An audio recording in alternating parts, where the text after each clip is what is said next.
Well, the same thing that happened before has happened again. It's not letting me stop screen share. And this is a real problem because now we're kind of stuck on screen share. So, Have you restarted yet, Scott? You should restart.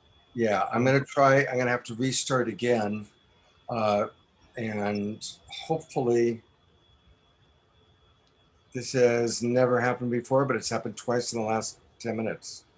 Scott, do you want to maybe have someone else trigger the videos? Maybe your screen share is getting funky with Zoom. Yeah. Scott, I just stopped your screen sharing, Scott. Okay, great. Yeah, I'm stuck on it from my perspective. I'm going to try restarting the computer. But you're frozen. Yeah, I'm frozen. So I'm going to hopefully be able to exit and come back in. And Deborah, and I'll let you take over with Matt. And I don't see participants coming into the room, Scott, which normally happens. Yeah, you know what? You want me to press start webinar, Scott? Yeah, start webinar. Go ahead. Congratulations, sweetie. All right. Okay. Please mute, Jay. Thank you. Oh. Welcome, everyone. I see everyone's coming in right now. Welcome to Saturday Night Alive for the Global Peace Tribe. This is going to be an amazing show celebrating the Solstice portal, honoring Juneteenth, and celebrating World Unity Week. And we have an incredible show for you tonight with amazing presenters, musicians, a lot of heart and soul and wisdom. And this is our early Zoom room show. And we are honored to have one of our keynote speakers, Matt Kahn, with us here to share more intimate connection and wisdom about our theme and what's going on in the world. And we also have Ben Baller, who is one of the producers of World Unity Week here to be with us and share more in depth about what's happening. Hey, Jan.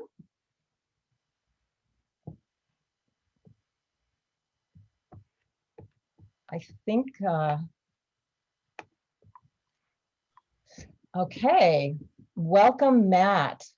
And hello. Welcome. Yeah, so great to have you here. You're one of our favorite presenters. We love when you're on.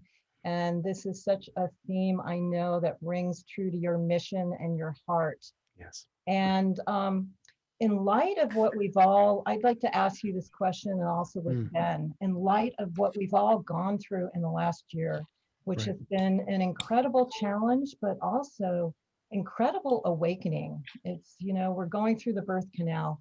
And what it's really showed us is that as a human community, we are all interconnected. Every single being on the planet realizes that we not only were all touched by the COVID, but we are all interconnected. So the themes that we love and promote so much, that we are one, has really permeated the culture. And it seems like everything also that has been dysfunctional in our human community, since we're all talking to each other online and everything comes up to the surface to be revealed and healed. Honoring Juneteenth in collaboration with World Unity Festival and Solstice is so powerful because all of that has to come to the surface to be dealt with, healed, and come into harmony. So can you share with us your perspective from your perch up there of looking at the world consciousness and the awakening that's happening now with the world and all the things that have come up to be revealed and kind of what we've accomplished and where we still need to go to really get to this point of true world unity? What a great question. And again, thank you so much for having me on this rather sacred day, with both the solstice and Juneteenth. And I'm deeply honored to be a part of this with you. And I think if we look at unity, in unity, we think of all is one. And I think we need to extend that sentence and make all is one growing consciousness.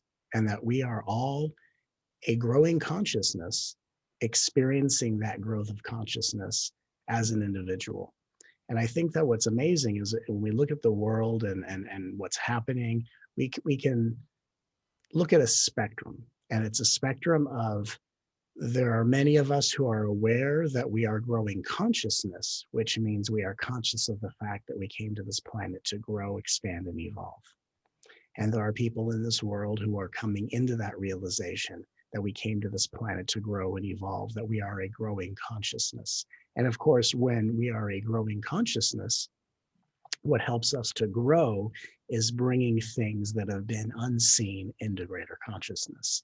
And so we are at a time in history where we are looking at our individual and collective wounds, our individual and collective shadows, on a societal level, the atrocities and the imbalances that have gone unseen and unspoken about for far too long. And we, as a growing consciousness, have the opportunity to really evolve as a species. And that the more of us individually grow and evolve, the more we really kind of instigate through the law of one, the growth and evolution of so many more. And the real invitation, even though a lot of us are kind of waiting for the end game, like when do we get to the place where everyone has grown in consciousness? But the real invitation is, before we get to that end game, is to get to a point where we are so conscious of our intrinsic nature as growing, expanding, evolving beings, that we learn to harmonize with growth, we learn to embrace growth, and we learn to find joy in our growth, and we learn to find joy also in our shortcomings, our limited perceptions, as the framework and groundwork for how we can really expand that view. And when we find true joy in the ability to grow and expand in harmony with the universe, we truly, really discover the true definition of abundance, of interconnection, of alignment. And because we came to this planet primarily to grow, evolve, and expand, it's our ability to really embrace, nurture, and enjoy that growth that allows us all to become the kind of residents on this planet and neighbors and a part of a community where we can also uniquely grow together. And that's what I'm here to nurture. And I see it happening every day, even when we see a lot of conflict, bringing about all the things that need to be seen and healed. Thank you, Matt. Beautiful, as always. Beautiful. Thank you. And I'd like to invite Ben up. You are in the thick of it, really. The beginning of World Unity Week, which is a major conference uniting 200 organizations all around the world to share their wisdom and their mission to unify the world. And this was your opening day. So you are really on the ground making this happen right now. So thank you, Ben. And what do you have to say about this concept of where we've come, how we've birthed this year, and where we need to go? Yeah, thank you. Thank you, Deborah. It's wonderful to be here. And thank you, Matt. Appreciate that beautiful sentiment and framework for where we are. Look, it's really historic, I think. We're at a historic time where we're seeing all of these things, how they're interrelated. Even in today's show, Deborah, where we're connecting Juneteenth to world unity. And, maybe only a few years ago, it might have been kind of perplexing, like what's the link there? But as we're going on this evolutionary journey, as Matt has just also framed out, we're seeing the interconnectedness of all of this. And you're right, it's day one of World Unity Week 2021. And it's really a celebration of wholeness.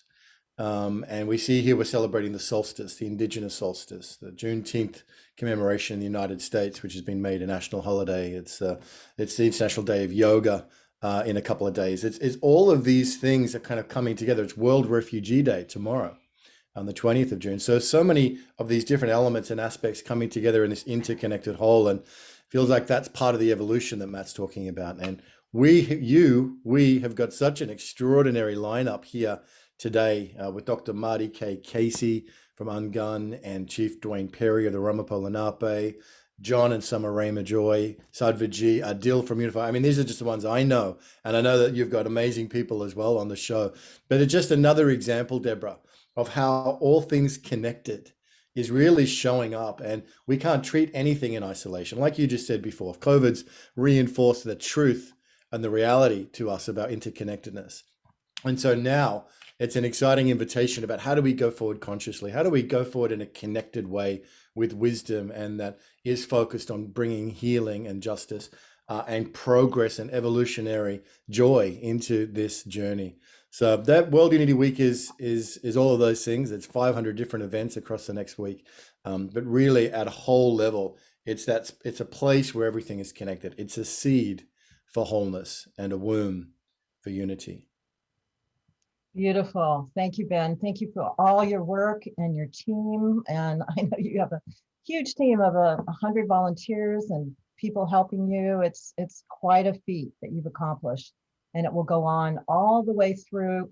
What was that summer? Yeah, 600, 500. It will go all the way through for the next 7 days to June 26th. And we're going to celebrate the closing of it again with our next show, June 26th. So we're all connected. We're all working together. We're all in the same team. This is what this pandemic has really, the lemonade that has come out. Everyone's come together worldwide with the common mission, and we're all working together for this global awakening that a lot of us very consciously came to the planet for at this time. This is showtime, this is what we came for. So beautiful. And along with that, there's a lot of work to do still. There's work on the inner, work on the outer, to really go through this birth and heal all the dysfunction that has happened on the planet from a lot of wounding, mismanagement, years of, unconscious programming. And this is work we have to do on the inner for ourselves, and then as well as in our societal culture. And Matt, I know you work a lot globally with people's inner work, because that's really where it needs to start. Yes. In the heart, in the soul, and then we can move out. So do you want to speak to the birthing that's happening now in the soul of people globally? Well, my goodness, I mean, what a fertile time it is, today being, the solstice, and also Juneteenth, and which is something so near and dear to my heart, because even as a young child, as I was evolving in consciousness, and I would experience or see racism, systemic racism, and imbalances and biases, it was something that really, really infuriated me, and even as someone who lives in a very peaceful state, I live in a state of unity, and I see the divine in everything.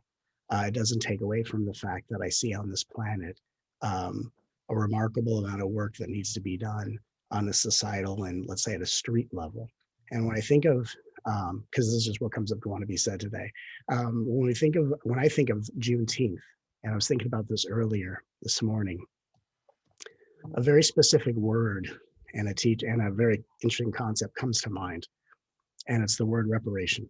And the word I've learned about reparation is through money or other means to make whole those who have been wronged.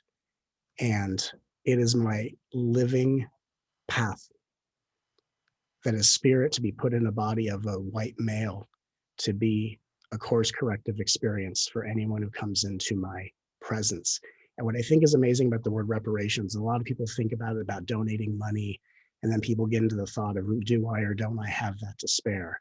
But what I think one of the most beautiful phrases in our human language is the phrase paying attention. And that the true reparation that we all can give in every moment as a course corrective experience is that we are paying attention to the beauty and diversity of every culture. We are taking an interest in every person's journey, every person's history, and allowing us to be listeners and to learn from the experiences of others, and to give the gift of being a course corrective experience for whatever we represent, for the history of those we come into contact with. And so when I think of the inner work we need to do as human beings, it's the reparation of paying attention to the uniqueness and individuality, so that all the aspects of people that have been shunned ancestrally or in our current times can be healed by what we do, not just what we think and what we believe. Beautiful. Thank you so much. And Ben, take that to the next level as you experience that with dealing with 700 volunteers and 200 organizations that are very strongly firm rooted in manifesting this mission and dealing with the dysfunction and social justice and all of it that's happening now. What are you experiencing in connecting all these incredible groups and organizations?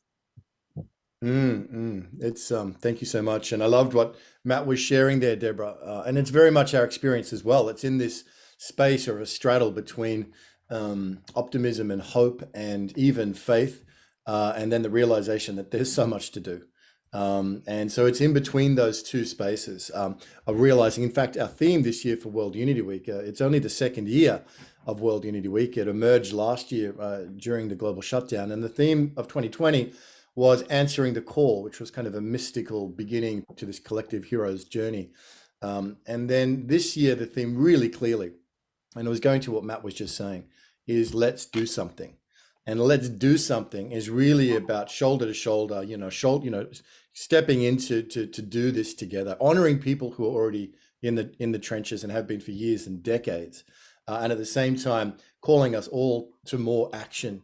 And that's really, I think, the animating spirit is, and Matt laid out that straddle beautifully between the recognition at a conscious level that we are all, experiencing being a part of this divine play in this plan, and then also realizing, hey, it's not okay, and the whole human family is not okay, and the whole planet is not okay, and all of life is suffering. So that there's a holy call to action, and that holy call to repair. Reparations, to repair, tikkun olam in the Jewish tradition, to help repair the world, is a very strong animating force that's flowing through the system. And people like Dr. Marty K. Casey, you hear a little bit from later on, and others like Eco Peace and Nazarene Sheikh. These are our ambassadors that are doing extraordinary work for healing trauma in Marty's case, for working on ecological peace building in the Middle East for Eco Peace, and in Nazarene Sheikh, who is a young ambassador working on modern day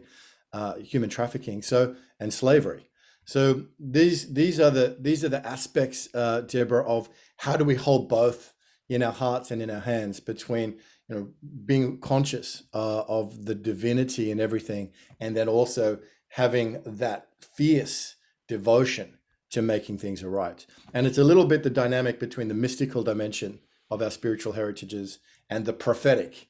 And the mystical dimension experiences the oneness and the beauty and the divinity in the present moment, and the prophetic sees what's not right and calls it out and wants to go and take action to fix it. So these two coming together again, there's the wholeness. It's not one or the other. It's how they come together in one. And that's the beauty of this moment. Beautiful. Thank you so much, Ben. And Matt, so what is our journey for the next cycle? What are we opening up to? What are we calling in now to get to this next level of unification and awakening on this journey that we're at now, in the inner and in the outer, because it's all connected? Yeah, it's a great question. I think currently, and I was about to write about this and post it, so I can just speak about it before I write it. What's really interesting right now is that, there's this idea that the human ego comes into the present moment because of the work it does to make it so. And there is a part where we practice certain aspects of presence, but there's also this kind of destined path where we as a species are being moved into the present moment. And I think currently what we're seeing, and it's really quite an intense thing, is what's coming up for everyone right now currently. And we're experiencing short-temperedness in ourselves. We're experiencing incredible unraveling of friendships, where we're experiencing reactions from ourselves or others that may not match the situations we're in. And I think what's happening is that what's coming up is anything that has been in the way or as a distraction or a hiding spot from coming into present moment reality, I think is really being triggered and coming up for a lot of people in a lot of ways. And what's interesting is we also have a world of many beings taking their sides of opinion and perception, and we're all coming together with so much to contribute. And there are beings that want to help create the new world. There are people that want to help tear down the old way of being. And I think what's really interesting is as we all as a species move more into present moment reality, what really happens is we get to do two different things. Is one, in our inner world, we get to look at what are the limits that bind me, what are the triggers that paralyze me, and what are the things that really cause me to act out from a younger, more hurtful part of myself. And can we do the work to love ourselves, to accept ourselves, to bring ourselves the emotional nourishment that our history can't remember, and to be the kind of guardian and parent and friend that allows us to find true inner wholeness. Then we come out of that inner go within spiritual inner sanctum, and we come out in the world and we start, like I said before, giving course corrective experiences to people, so that I'm not just a white man, I'm not just a male, I'm not just a whatever. I am a living, breathing reflection of someone else's divinity. And as we all come into present moment reality, we're able to shine our lights for a collective contribution to usher in this new world, and to be able to also see the divinity reflected at all in this beautiful tapestry of diversity. So I really do think it's inner work, which gives us the tenacity, the power, the inspiration and drive, then to come out in the world and to start providing different experiences and different opportunities so that we can all really update our subconscious minds. And instead of looping in the past, we can start co-creating a new reality from the present moment forward. Thank you, Matt. Yes, the inner work, and we've all seen that in this pandemic, people have had a mandatory spiritual retreat as they've all gone in and chosen, you know, their path of what to do during this time of inner reflection. So I'm assuming a lot of collective humanity has had the opportunity to look in, deal with a lot of challenges and a lot of inner growth during this time. So it's very fertile. And as below, so above, as within, as without. And then there's the manifestation of, you know, what we do on the outer that really moves things forward. And Ben, would you like to speak with that as you're dealing with all these people uniting now and really affirming, creating a new world of global unity? Yeah, beautiful, beautiful. Well, I think, you know, it's probably wise to realize some of the reasons why unity hasn't happened yet, and is so challenging. And we touched on it yesterday on the Straight Talk with John and Summer as well, Deborah. But when bringing all different groups and organizations and people and personalities together, it does cause some challenges, you know. And I think Matt just laid out there a little bit as well.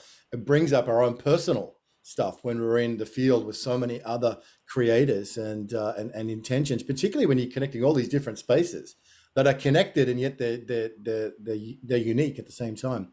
So it's a journey of personal growth and development, and what a great opportunity to take it as we take a collective journey into synergy and showing up together and really answering the question of what can we do together when we lift as one that we can't do on our own. But it's not always easy, and it's not always in flow perfectly, a lot, you know, with no friction or resistance. It does go to the very heart and soul of our own wounds and our own limitations. And I think that's the beauty of the journey we're on together in this community, is a commitment to get through that and to acknowledge that and to be human in the process of doing this divine work. And ultimately, in the end, the ones that benefit the most are the ones that are, you know, committed to that journey and are experiencing growth and development by this service mentality, Deborah, to really all in whatever it takes for us to get through to the other side. So all development ultimately is self-development. And we are witnessing that as we're all growing in this community of communities, this group of groups that has come together for World Unity Week and the Sign Network and all the other you know, platforms and events which go all the way through the year. It is definitely something that is giving us an opportunity, a catalyst for our own growth and development and healing. Beautiful. And I've certainly noticed all of us getting a new set of instructions from, you know, the universe, from source. as this pandemic happened to really accelerate all that we're doing, as well as becoming more and more aware how we're all interconnected and the virtual world connecting us all. So it all seems to be part of the plan of what's being revealed. And as we're really operating from our heart, soul, and spirit and moving forward with these goals of creating this world that works for all with love, peace, and harmony. You know, so it's beautiful that we're all coming together and working together in such amazing, strong, and devoted ways. And this show is also a testimony to it, big time. So I'm going to come in for a moment. Hello, everybody. yeah. I've been dealing with some technical challenges. So welcome everybody in the Zoom room. I love seeing, we've got people from Germany and Seattle and Santa Fe. It's beautiful, very exciting. I'm going to just, people in the Zoom room, you're our friends, you're our fans, you're the ones who come in early. So to be honest, my computer has frozen twice when I've gone to screen share. So I am going to do a test right now just to see if I can easily go in and out of screen share. And if I freeze, then, in fact, actually, you know what I think would be even better? I'm going to wait for 2 minutes. Jan, are you with us? Are you there? Yes, you I are. am. I'm here, and if I'm co-hosting, I can unshare your screen if need be. Okay. So here's what we're going to do. I will, at 6 o'clock, I'll go ahead and start us on Facebook. And I will start, the next thing I'm going to screen share is our opening trailer. And if I am able to end the opening trailer fine, you'll see me come on and say, hey, everybody. But if I can't end the opening trailer fine, I'm going to have the spotlight on both Deborah and myself. So Deborah, I'm putting the spotlight on you. If I cannot do that, then I'm going to need to, again, restart my computer, and Deborah, you'll have to take over. So Jan, if you see that the trailer ends and after 3 or 4 seconds, I don't come back in, or you see me frantically going, that means that it did get stuck again. On the other hand, hopefully by restarting the computer, we'll be okay. And that's what we're going to do.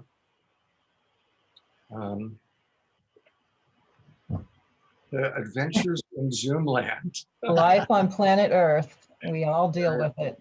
We've been so blessed. We've had so few real challenges in the year plus that we've been doing this show, and I've been doing the other 2 shows. And then ironically, we had a problem last night with Straight Talk, a different problem. So, okay, it's 6 o'clock. So here we go. We're about to get ready here.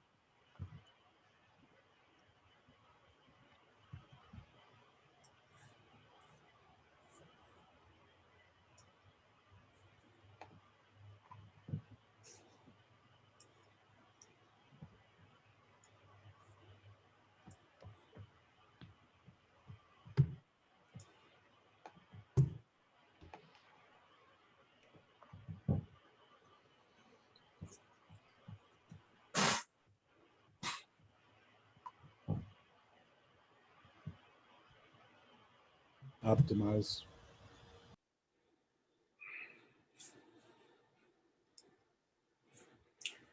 Thank you for reminding me of that.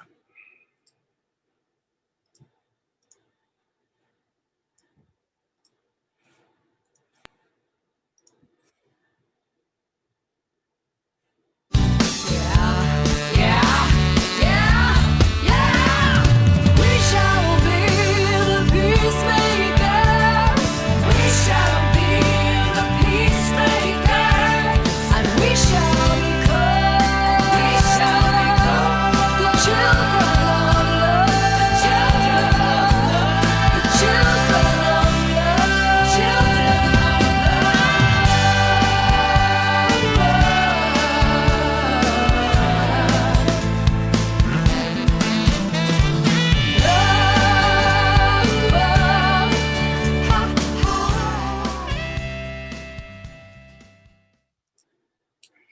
Welcome, everybody. I'm Love Coach Scott Katamas, along with wonderful Deborah Giusti and an amazing group of presenters and musicians celebrating World Unity Week and Juneteenth. Yep, it's Saturday Night Alive for the Global Peace Tribe. That's you. I want to welcome all of our friends that are watching on Facebook, over 150 groups and pages on Facebook, all of our YouTube channels, and I want to welcome you. Come on in to our Zoom room. You know, it's really wonderful to be in the Zoom room because it's easier for you to chat with all of our amazing presenters and musicians. It's easier for us to track what you have to say, and we really do want to hear what you have to say. So just go to www.globalpeacetribe.com, globalpeacetribe.com, and join us. It's going to be a very, very special show. I'm really proud of all the people that have come together to create World Unity Week. You're going to meet Ben Bowler, who's our co-host, who's going to share with you, along with John and Summer and Deborah and myself, all that's going on this very important week, a week that we're all coming together to celebrate Juneteenth and to come together in unity. So to tell you more about it, and she's really done a lot to put together this amazing show, here's my partner, Deborah. Welcome, everyone, to what is now our 66th show that we produced on Saturday Night Alive since the lockdown in April 2020 during these highly challenging but very evolutionary times. And this is the second show that we are producing for season 5. We'll have one more show in April to June, and then we are launching tonight season 6, an incredible mix, making contact, building connection, and raising consciousness. And we'll tell you more about that a little bit later. And again, thank you so much for all your donations when you register and your donations into our GoFundMe. As you know, we offer this show for free by donation, so your donations are really valuable to us to have us continue to produce a show for you every single Saturday night. And as Scott said, this is going to be another amazing show. Our theme is the Solstice Portal, celebrating global unity and honoring Juneteenth and World Unity Week. What a dynamic show. We activate the very powerful Solstice Portal happening now, as well as honoring Juneteenth and World Unity Week. During this last year, the whole world has gone through extreme challenges, but also major awakenings. And due to the collective experience of COVID, all of humanity has experienced that we are deeply interconnected. And what affects some of us ultimately touches all of us. So we're reminded over and over again that we must relate to each other and treat each other, our human family, with respect, kindness, and love. And we also listened more deeply than ever before to the voices of our human family, the disadvantaged, and especially the disenfranchised. And a lot of what has been hidden and shoved under the rug has now come up. So the dysfunctional parts of our family have come up to be revealed and healed. And this is a time to honor the collective cry, to honor, love, and respect all of our brothers and sisters. So it's perfect that we've come together tonight, honoring Juneteenth and the Solstice Portal and World Unity Week. World Unity Week is started today. It's a 7-day conference that collects over 200 global organizations coming together, sharing their information, solutions, and connections that foster creating a world that works for all. And Juneteenth commemorates the emancipation of enslaved people, but ultimately honors all people of levels of enslavement. So we are going to have an amazing night tonight, and I want to share with you the presenters that we have for you tonight. We have with us Matt Kahn, who is a very well-known spiritual teacher, highly attuned empathic healer, and he serves the awakening and evolution of all sentient beings. He's the author of several best-selling books, including Whatever Rises, Love That. Welcome, Matt. And we have leading a very powerful meditation for us tonight on World Unity, Christopher Macklin. He's a powerful channel, medium, and healer from England who utilizes divine healing techniques through divine knowledge from God and spirit to help people recover from all types of illnesses. Welcome, Christopher. And we have Chief Dwayne Perry. He's elected chief of the Rapapo Lenape Nation, which is about 3,500 members in New York and New Jersey. He's also a Vietnam War veteran and environmental and human rights activist. Welcome, Dwayne.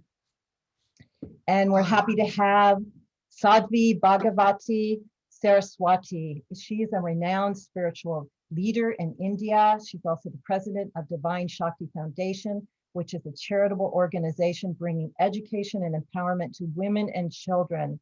And she just released her new book, Hollywood to the Himalayas. Great to have you, Sadhvi. And we're so happy to have Marty Casey. She is the founder and president of Show Me Arts Foundation, the first arts organization formed immediately after the unrest of Ferguson in Missouri. And she's tirelessly served over 2,500 children at no cost to their families, providing classes centered around the arts. And we're so happy to have Adil Kassam, who's a founder and principal of Unify, who's one of our more prominent broadcast partners. This organization serves the world in support of international online events that serves to raise consciousness and unify the world. Welcome, Adil.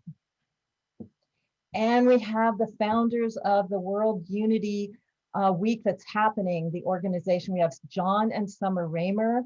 They have produced the Compassion Games International. They are the founders of Sign Network and are producing now World Unity Week, which we're going to share a lot about during this broadcast. Welcome. We also have Ben Bowler, who is our co-host tonight. He's the executive director of Unity Earth, which is a global network building a worldwide movement of unity and peace, and is also the co-producer of World Unity Week. And we've got incredible musicians as always. We are going to be featuring Gary Malkin. He is a multiple Emmy award-winning composer, public speaker, performer, and innovator who produces strategies for health, wellness, and a more compassionate world. We are also going to be having Nina Gray, who is one of our favorite performers.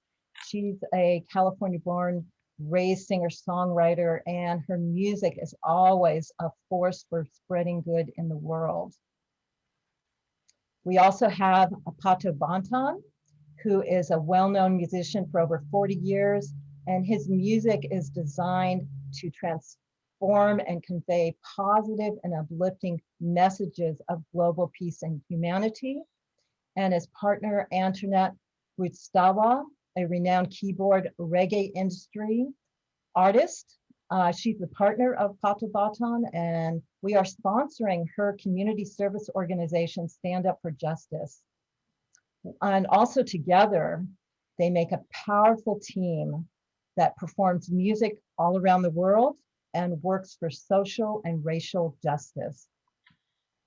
And tonight, that is our GoFundMe. As you know, since the beginning, we use this platform to raise money for extremely valuable and worthy causes because our green love from everyone out there, whether it's $5 or $500, can make a big difference in these organizations' ability to serve the world. So tonight, we are going to be serving Antoinette's organization, Stand Up for Justice.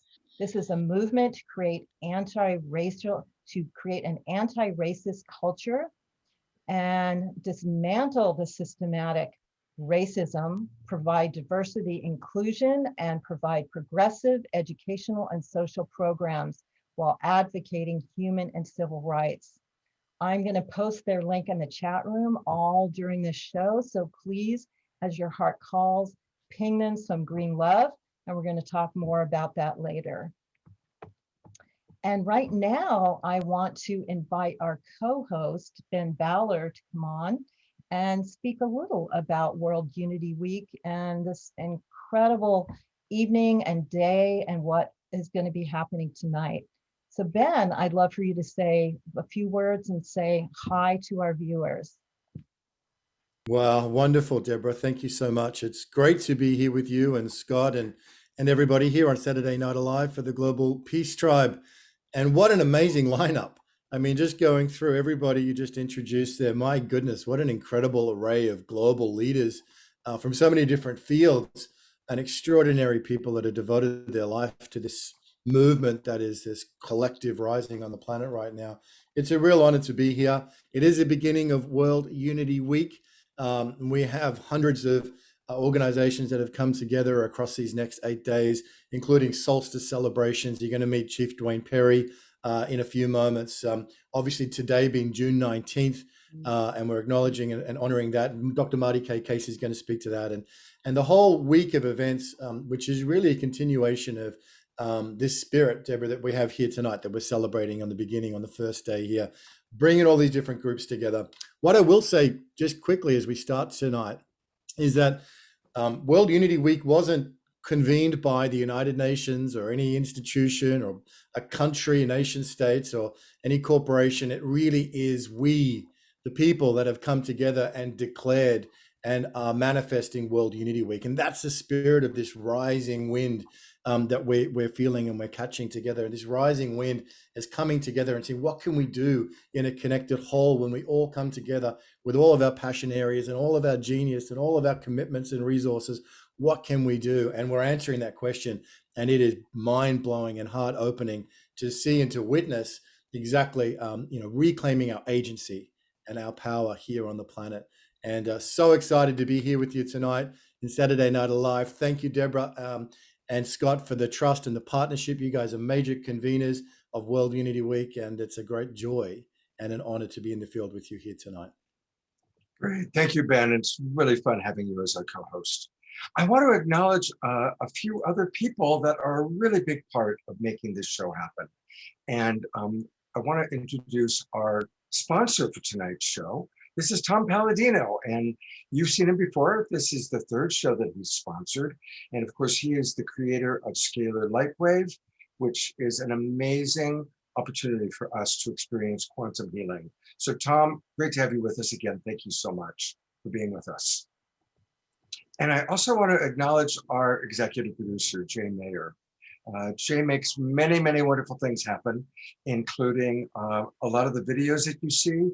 And he's put together, along with his partner, Jan, some wonderful videos that we're going to see tonight, including Wisdom Jewels. And there's Jan. She's our senior producer. So Jay, Jan, thank you so much for all that you provide to our Saturday Night Alive audience. Well, you're going to be hearing the words World Unity Week a lot. And it's my honor to share this beautiful trailer. And what I love, I've watched it several times, and it's an opportunity for us to drop in. You know, we always start our show with music. And this time, instead of a live musician, in fact, I think it's the first time we're ever starting with a video instead of a live musician. But it's so beautiful and so tranquil. And let's just really slow down, drop in, and really get a sense of what World Unity Week is all about.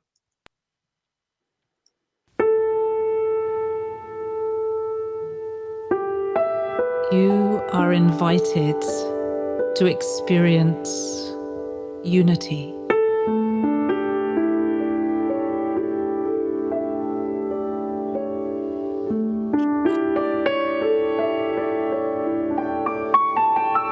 It's time to put aside the differences that divide us.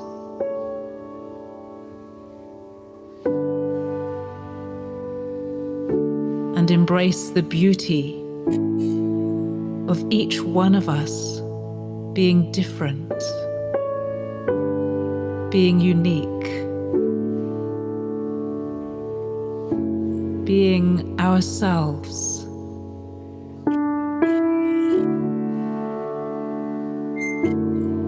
In the essence of who we truly are. A beautiful array of human beings across the planet. So many different ways of being human. So let us get to know each other. Let's spend time with each other.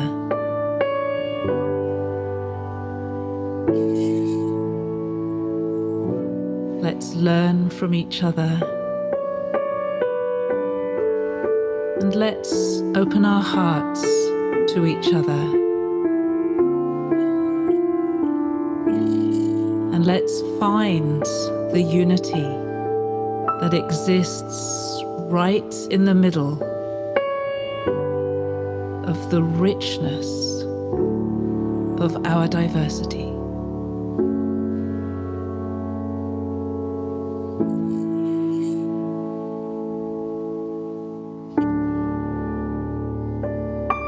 We are human. We are unique.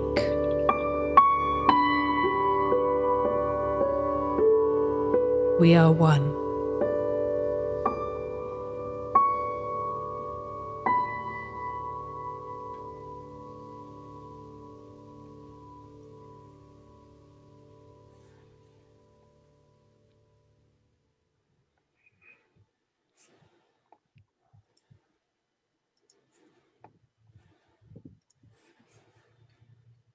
Beautiful, absolutely beautiful. And to introduce our keynote speaker, here's Deborah. Thank you, Scott. Yes, beautiful way to start this program, and it's going to continue to escalate in love and heart and wisdom from here. And this is a great way to start. We have one of our favorite presenters, Matt Kahn, with us tonight. He's the author of best-selling books, Whatever Rises, Love That Everything Is Here. You know him on YouTube. He's been a spiritual teacher and a way shower for so long for us, and he's still on the cutting edge of the transformation of the awakening on the planet now to give us those drops of wisdom that are always so perfect for what we need to hear right here and now. So Matt, thank you so much for coming on at this really important show of global unity and all the work you do in the world. And thank you for the wisdom you're about to share with us now. Blessing. Oh, thank you so much. It's truly an honor to be here for really quite a sacred day. And as we begin this wonderful celebration, as we drop into this beautiful energy that allows us to all feel more connected than ever before, and of course, to step forward into service for our fellow human beings, for the new world we are creating together. I want to start with a question of inquiry. And it's not a question that has an answer, but it's a question that causes us to pause and just think from a deeper space. And that question of inquiry is it the differences that divide us? Or is it the lack of acknowledgement for those differences that keep us separate? And that what I think is most interesting as we bridge the gap between the solstice and Juneteenth, as we do the inner work and hopefully bring ourselves back out into the world to be advocates for healing and awakening and liberating the innocence of all.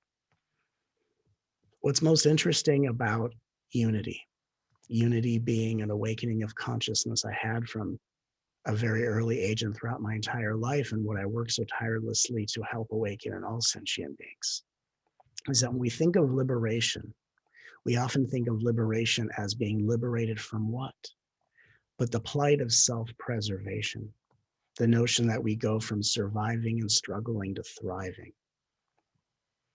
And what's really interesting, and what I think is something interesting to speak about so that we can bridge the gap and really allow this celebration to be a grand participation for all of us in all spiritual communities and throughout the world, is that we go on a spiritual path seeking wisdom, expansion, the realization and remembrance of unity consciousness, hoping to overcome this plight called self-preservation.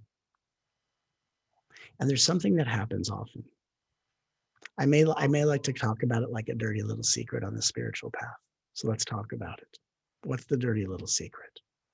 The dirty little secret is that oftentimes we enter a spiritual path to overcome the plight of self-preservation, and we wind up just developing a deeper or a different kind of spiritual self-preservation, where instead of being afraid of losing our finances or our position in a company or our loved ones, we now are afraid of losing our standing in the universe, our communication with our spirit guides. We oftentimes don't want to look at what is incomprehensible and unthinkable that happens in this world, that we are living on a planet whereas we can be in peace and be one with the present moment. There are also interconnected beings, one with us, who are having very different experiences. And the spiritual self-preservation often is when we don't want to look outside of ourselves and to reach out to another human being in a way that might disturb our vibration or any new level of spiritual comfort that we have developed on the spiritual path. And yet the true essence of unity is that we come to feel so interconnected with every human being that we are not looking at another. We are looking at sister, brother, mother, and father. We are looking at reflection of self, and we are reaching out in service to every human being as if we are reaching out to another part of ourselves. And so what I really think is important to touch upon is that it is the selfless service. It is the community aspect of unity that really allows us to not only wake up out of the plight of self-preservation, but to really break the spell of spiritual self-preservation, where we're not afraid to be uncomfortable. We're not afraid to step outside of ourselves. We're not afraid to fail, to fall on our faces. We're not afraid to get our hands dirty and get into the dirt and to get exactly where other human beings are who need the help that all of us were born to provide.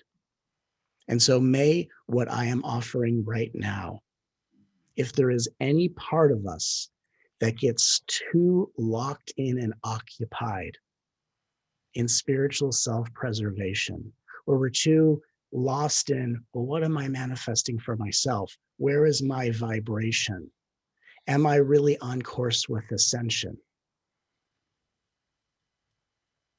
And the reality is, any human being is as separate from the divine as what prevents them from reaching out to another human being in need. And bless the soul of any human being who endures far greater hardship than any of us have ever known, just to inspire us to step forward, to reach out, and to discover how infinite our power truly is. An infinite power that we cannot discover until we start exhausting and exercising it by helping other beings. And so in the true path of unity, we have time to go within, to be with our feelings, to love and to nurture ourselves, to be for ourselves what no one has ever been before, to give ourselves all the emotional sustenance, all the room to process our past.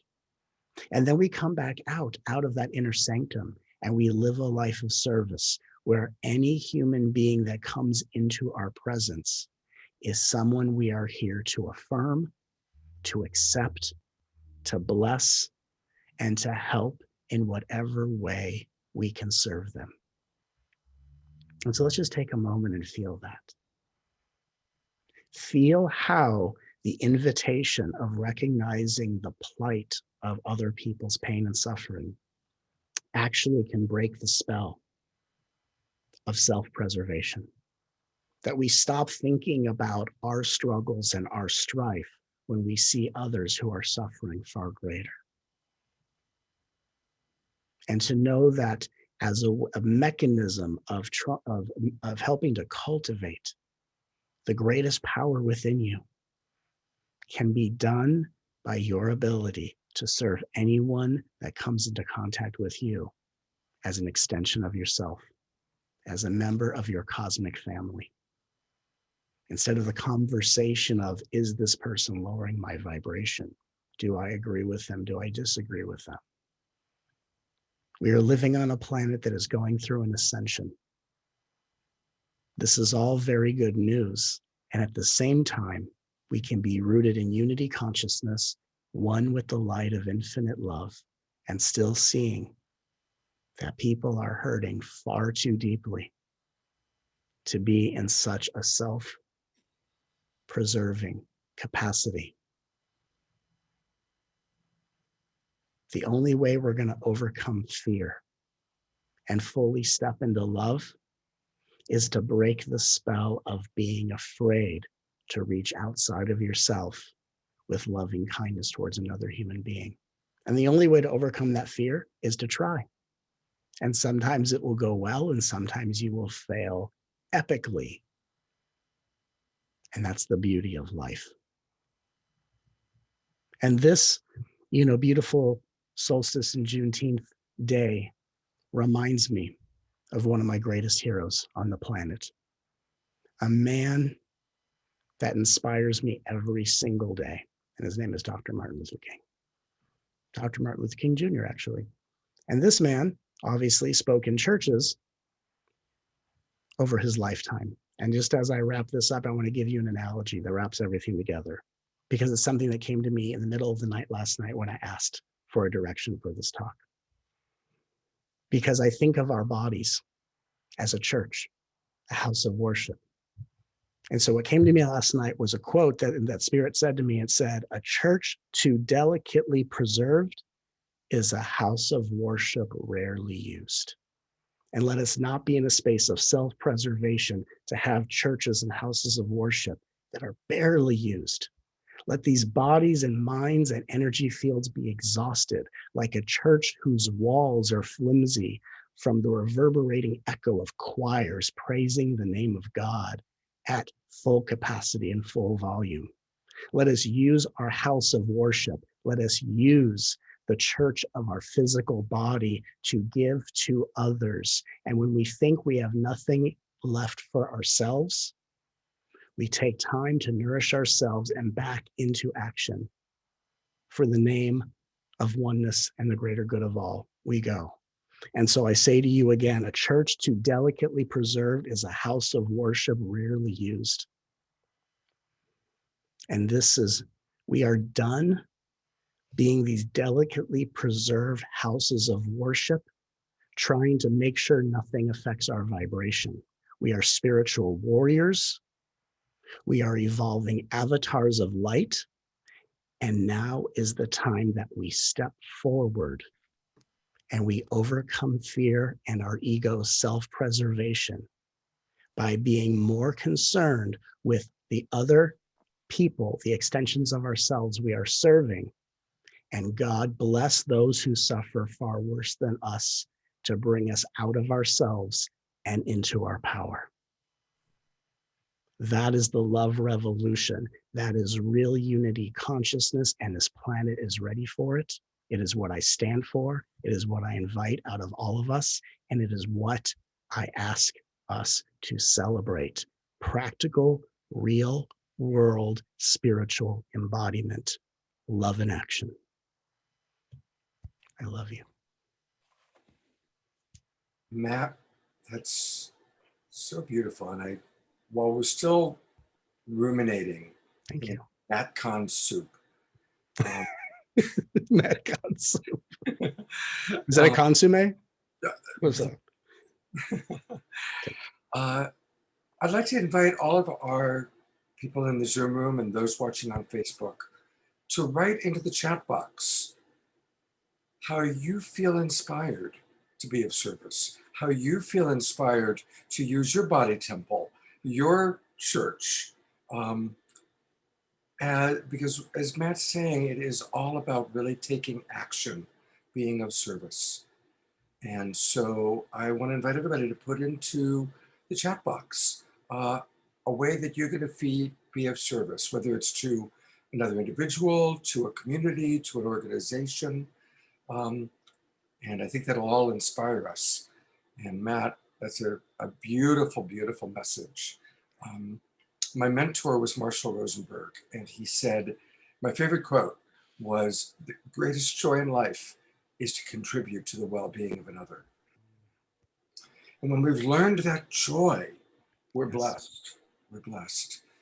And speaking of blessings, because I'm not going to let you go quite yet, um, to learn, because Matt has so much to share with us. Mm. I just want to remind people to go to his website. It's his name.org. So it's MATTKAHN.org. And Matt, is there anything on your website that you want to especially let us know about? Anything you're especially excited about, a new book or a course? Well, I have a new book coming out next year. It's currently being edited. I'm very excited about that. I think, if anyone that goes to my website, you sign up for our free newsletter and you get a free energetic activation, which is amazing. And we have an events tab of events of, both virtual and coming up in person. And I'm excited to get back on stage and to be with everyone in person again. And even being here virtually with everyone right now, my heart is so filled with love. And I just want to thank you and all the presenters and everyone. Thank you for inviting me to be a part of this. And I'm truly honored to share space with all of you. Love to all. Thank you very much, Matt. Thanks for being with us. All right, and I'm going to turn it over to our co-host, Ben, to introduce our next speaker. All right, wonderful. Thank you so much. Thank you so much, Scott. And Matt, that was beautiful and profound. Thank you for sharing those reflections. It's a great honor to introduce this next man. He is a leader and an elder in the global community. Chief Dwayne Perry is chief of the Ramapo Lenape Nation in the eastern gate of Turtle Island. And we've had the pleasure of knowing Chief Dwayne Perry for some years, since we worked together for the Unity Earth Liftoff in New York. And we got to, one of the greatest things about that journey was the pilgrimage to Split Rock, to go up and to visit with Chief Perry and his community in the prayer at that sacred site, and down to the prayer grounds, which were under threat at that time.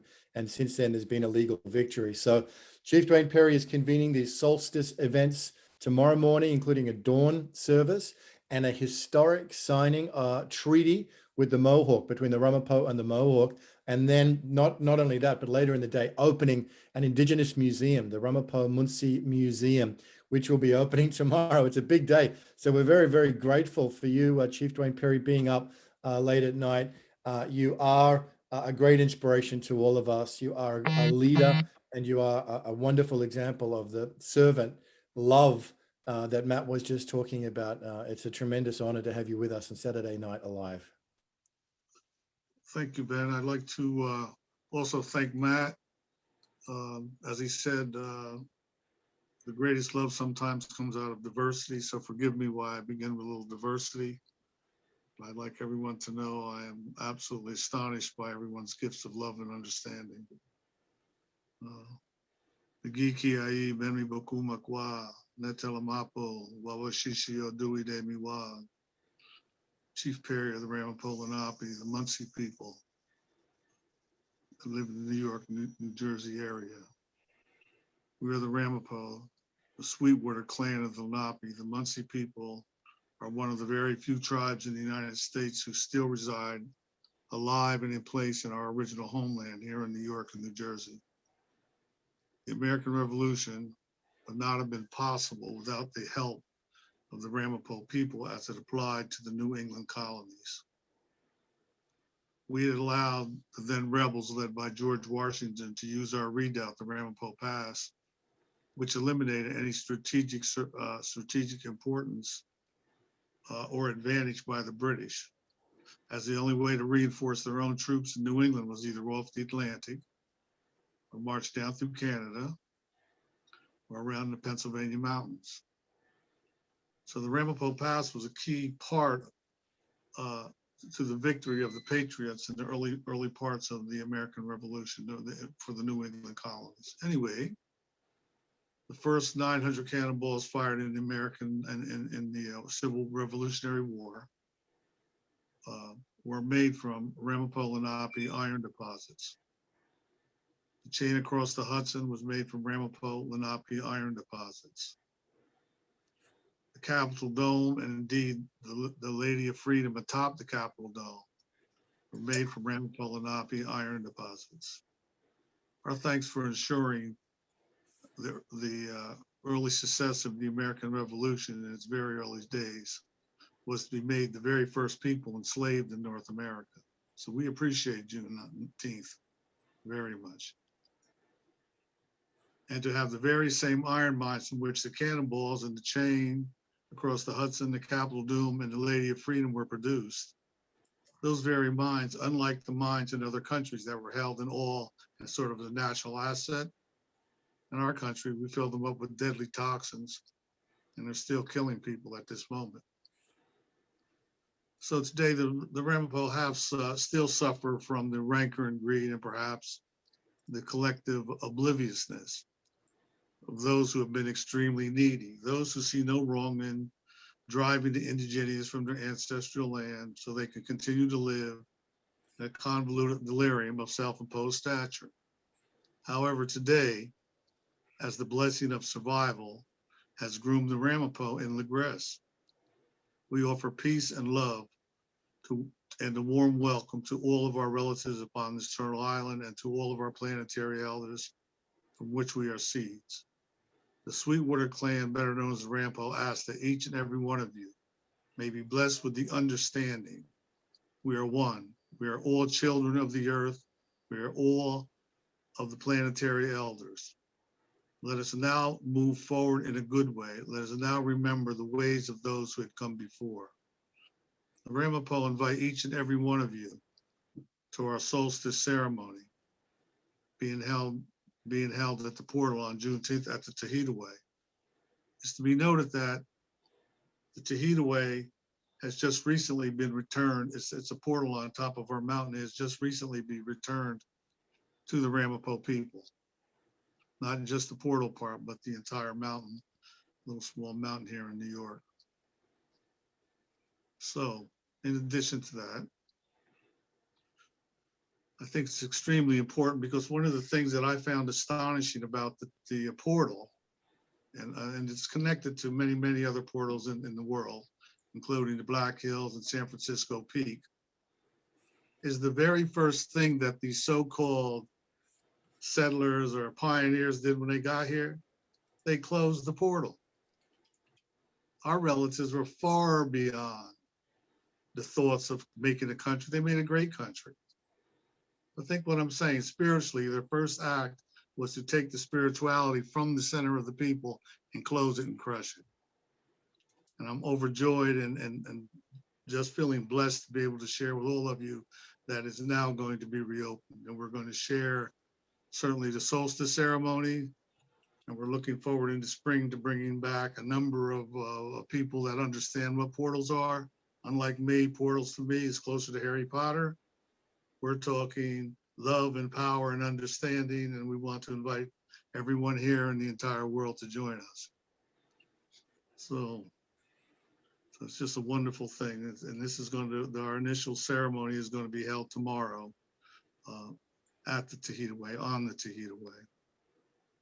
So in addition, we are going to be opening up our the museum at our embassy, the first embassy, and the embassy will be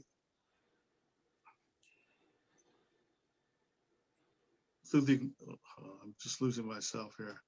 The embassy whose mission is to give voice to those who have been held silent through the acknowledgement that we are all indigenous and we may now come together with the greater spiritual realization and the understanding of our original selves, to raise our voice, to lift all truths, to hear where peace may give super. The embassy will cross-reference global needs to search out the meaningful solutions that have eluded the diplomatic fonts by applying the practical applications necessary to bring resolution to those without a voice.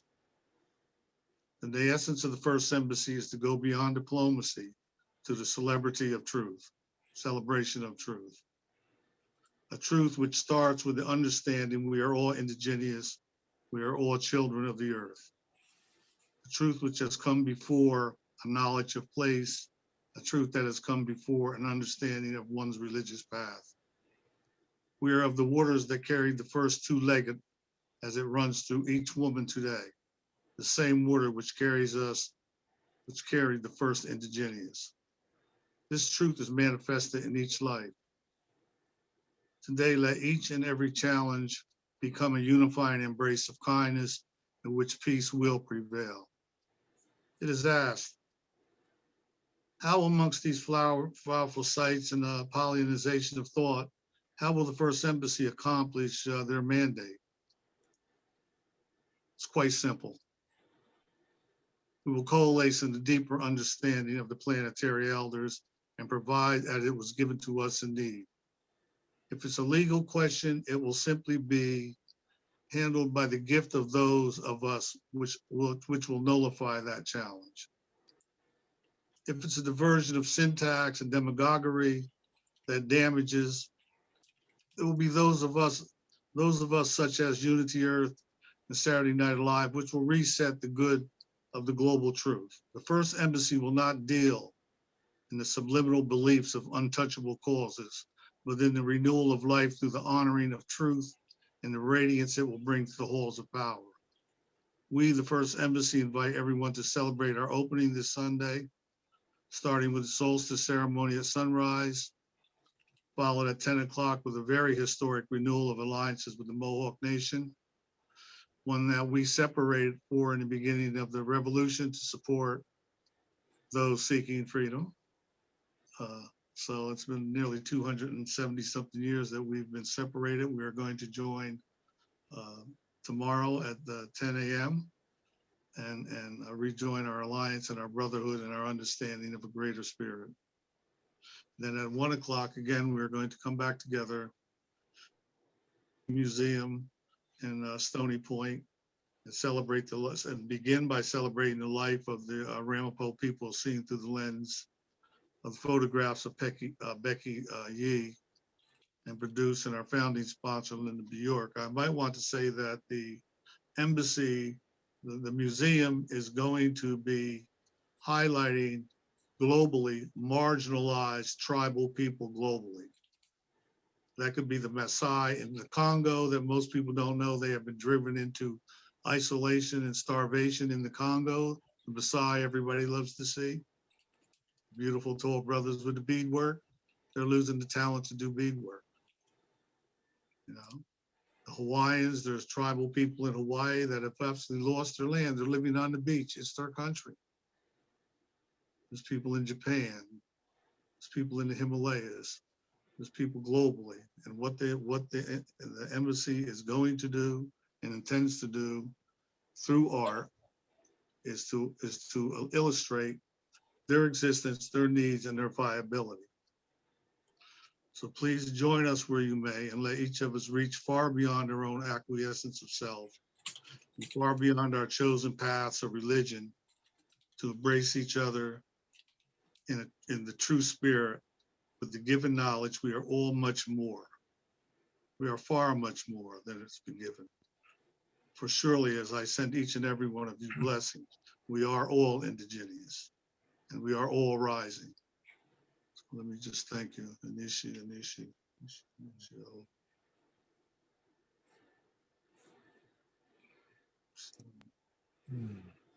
Thank you so much. And again, I'm posting, like a few people have asked about the flyer, and so I'm posting that flyer. And tomorrow's going to be very, very special. And Ben, I've put the spotlight on you along with Dwayne. So tell people how they can watch. Yeah, amazing. To see what Chief Dwayne Perry is doing tomorrow. These three key events: the dawn solstice ceremony out on the sacred lands of the Ramapo, the signing of the treaty with the Mohawks, and the opening of the museum, all on one day. And he still has time to be on Saturday Night Live the night before. Deep bows to you. You can be live in and be witness to this through the World Unity Week Room 1 Zoom, which I put in the link to the attendees. You can also just watch it on worldunityweek.org. It's all free. The whole, all of the events, there's no charge in any of this. It's all free. And it's going to be an opportunity to witness history, participate in this incredible solstice blessing from 5:30 a.m. Eastern Daylight Time in the morning. And then I think the broadcast will be 10:30 a.m. After the gathering at 10 o'clock. But you can come, it'll be in the Zoom room, which is listed in the chat there, and you'll be able to witness through our people on the ground who are going to be carrying us there, Linda Bjork and others. You'll be able to witness this historic day unfolding. the 20th of June. And what an opportunity, what a privilege for us to be able to participate and witness it tomorrow. Beautiful. Thank you. Thank you, Chief Dwayne. Thank you, Ben. And I know I'm still looking forward to watching that. It's going to be Just really like to add one thing, that the miracle of the technology that I'm sort of brain dead about is exactly the technology that, as you guys know, is freeing the world with truth. Blessings. Thank you. Thank you. What a beautiful testament to really combining, you know, we so need the wisdom of the indigenous people on this land. And I always wonder what our world would have been like if instead of slaughtering the people who are already living here, we had collaborated with them, if we had combined our, you know, what Western technology, the best of Western technology with indigenous wisdom. What a wonderful world that would be. And now is the time for us to create that world. So thank you very much. Thank you. You know, an example of creating the new world is the next person we're going to hear from. This is Tom Palladino. And some of you know Tom, but I'm going to tell you a little bit about him for those of you who hadn't met him previously. He's a researcher and very much a humanitarian.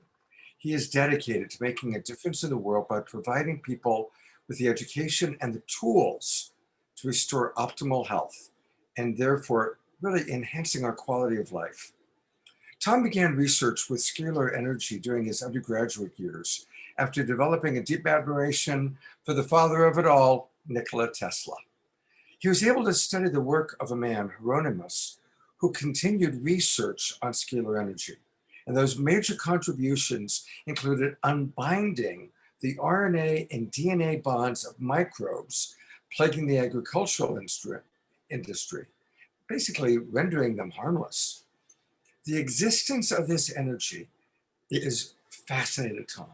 And so he continued to pursue a course of independent study to better understand and subsequently harness this energy through the development of an instrument called scalar light. And so we're going to learn a little bit about scalar light. He has been doing this for quite a while, and he has devoted his life to this. And a lot of the people, including myself, have worked with Tom. We've had positive outcomes. So Tom, thank you so much for being with us. And thank you for bringing this amazing modality to us. Thank you so much. Deborah, Scott, thank you. And all of you tonight for participating. Thank you. This is a team effort. It's a pleasure. It's an honor to be here. Good evening, everybody. So I'm going to pull up a couple of things. This is the equipment. And now here's what we're going to ask everyone to do. Send your photo to Tom. And he's offering a free trial for everybody. You send the photo, he runs the photo through his machine, and extraordinary things happen. And it's all about results. And these are just some of the test results that he sent me that I've looked over that shows all the people that have received value, whether it's this particular one was somebody suffering from the herpes virus. Here's somebody suffering from HIV viral infection. And all you need to do is send your photographs to Tom, and he will provide you with a free experience here, which is really, really incredibly generous. Of course, Deborah is putting into the chat box the link, but I'll also show it to people so you can see it directly.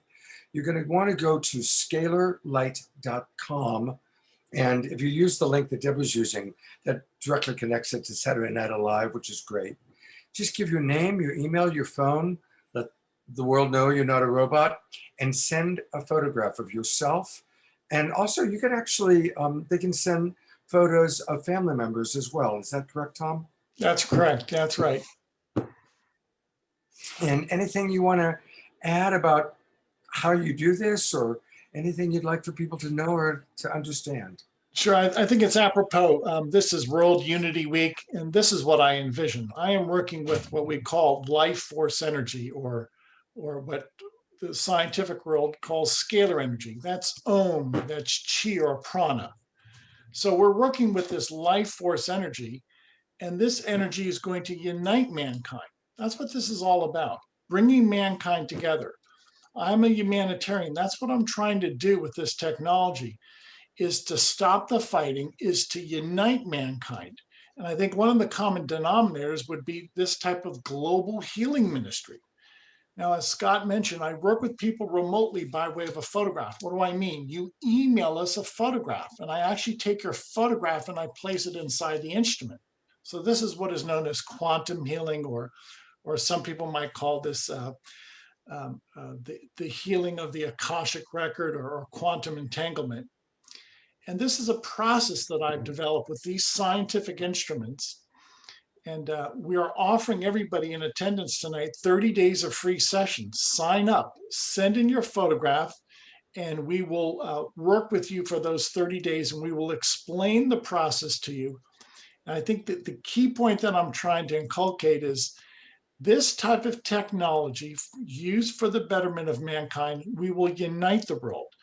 And this, again, is the underlying theme of our talk tonight. It's World Unity Week. That's what I envision, bringing the world together. No more fighting. Let's get our differences out of the way. Let us unite. Beautiful. Tom, thank you so much. We so appreciate you. And, you know, I think another thing that connects is, as Matt said, let's use our body temples. Let's use our bodies. Let's go forth, be of service. Well, we can be of much greater service when we're in great health. And that's why on Saturday Night Live, we want to always bring you the latest in quantum healing, the latest ways that all of us can have the best health possible. All right, it is now my pleasure to introduce tonight's Wisdom Jewels. And again, I really want to thank Jay and Jan. They're the ones who create these Wisdom Jewels, and they're really, really fun. I'm going to just pop the video on Jay, and I'm going to pull Jan. There's Jan. So thank you, Jay, Jan. Tonight's Wisdom Jewels, you really rocked it. I love the choices you made. Let's all take a look.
Beautiful job. Thank you, Jay. Thank you, Jan. So it's Juneteenth. And originally Antoinette, who's one of our dearest friends, she and Pato were going to be with us live, but they had an opportunity that came up at the last minute for them to do a special performance. So they flew off to do that. Antoinette did pre-record a wonderful video, which I'm going to play later on in the evening. And she's going to be my guest tomorrow morning on the Secret Sunday show. But I'm going to tell the story of why we are funding and asking you to fund her organization. And it's a brand new one. She just literally sent me the GoFundMe today. But here's the story. Antoinette works very closely with police departments, helping them to raise their consciousness. She had a very dear friend who had a son who was autistic. And the son was with her friend. They were at Costco.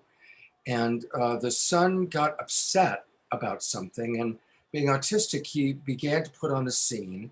An undercover cop came over, tried to stop him. The son, who's a big fellow, shoved the police officer. The police officer pulled out a gun, shot and killed him.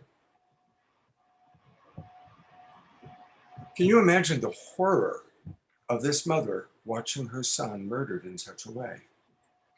Now, the undercover cop didn't understand that he was dealing with someone autistic. He got scared. We're not condoning what happened. But what's beautiful is Antoinette realized there needs to be education. How many times have we seen, especially Black children, Black teenagers, shot down by police officers that don't understand their mental situation, don't understand that they don't have the same capacity? How many times they're reaching for their cell phone and the cop thinks it's a gun? How many times we've seen the story of someone who's having an emotional outburst and that gets interpreted as violence and then they're shot and killed. It's happened way too many times. So Antoinette has started something called, it's part of her Stand Up for Justice campaign, but it's actually very specifically the Jane campaign. Jane is the name of the mother whose son died in such tragic fashion. Literally, she just set up the GoFundMe today, sent it to me this morning. You'll see we've got our first 3 people who have contributed.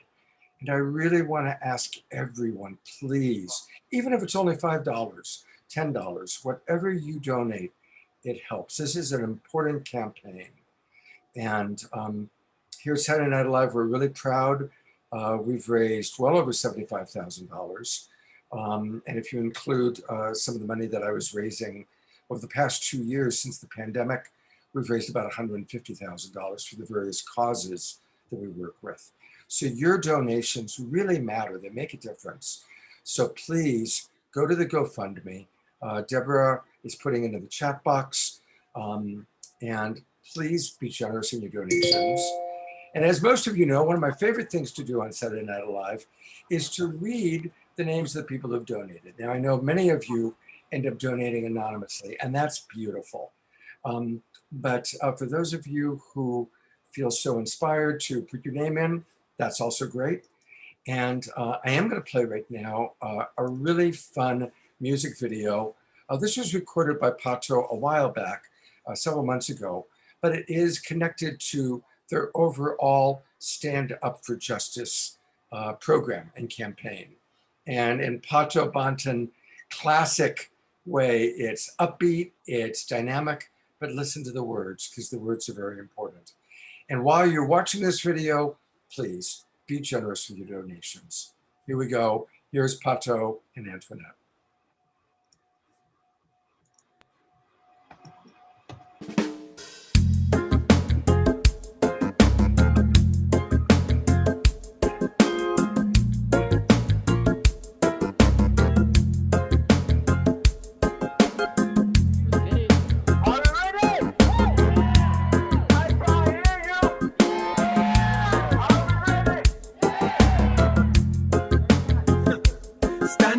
Justice. Stand up for justice. Stand up for justice. Stand up for justice. Stand up strong. Stand up strong. And stand up now. And stand up now. Stand up for justice. Stand up for justice. Stand up for justice. Stand up for justice. Stand up strong. Stand up strong.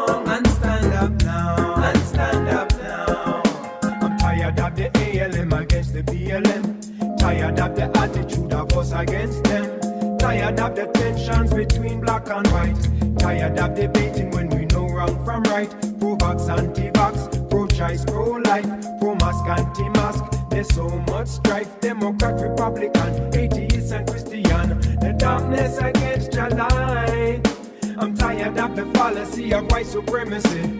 Tired of the sickening police brutality. I hear the people crying out for more accountability. Lord, enough is enough now. Stand up for justice. Stand up for justice. Stand up for justice. Stand up for justice. Stand up strong. Stand up strong. And stand up now. And stand up now. Stand up for justice. Stand up for justice. Stand up for justice. Stand up for justice. Stand up strong. Stand up strong.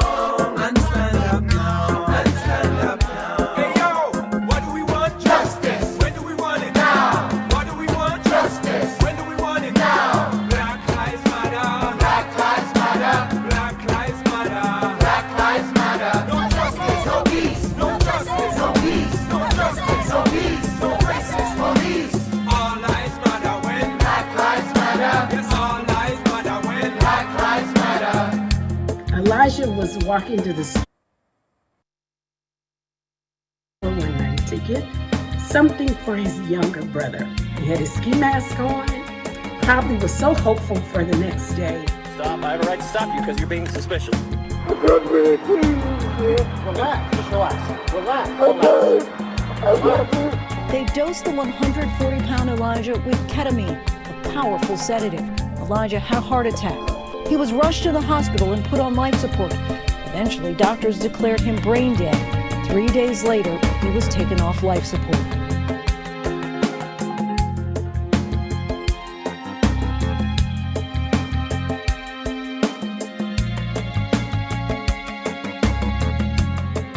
Let me tell them the truth now.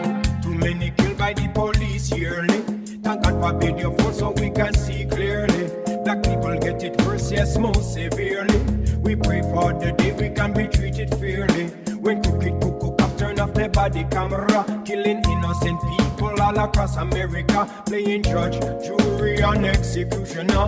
They live above the law and get away with murder. We need justice against police brutality. It's time for the people to police the police. We need justice in our judicial system.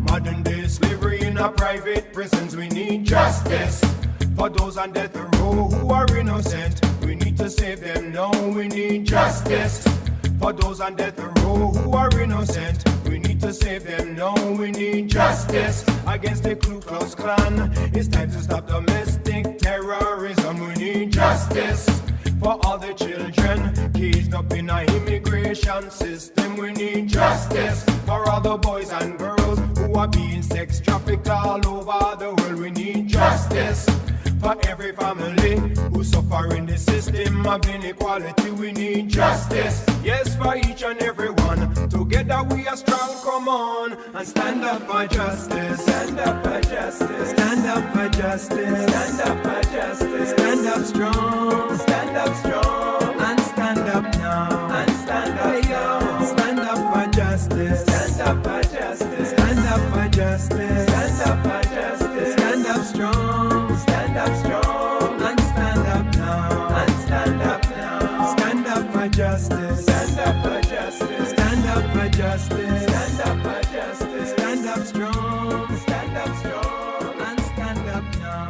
And stand up now. Stand up for justice. Stand up for justice. Stand up for justice. Stand up for justice. Stand up strong. Stand up strong. And stand up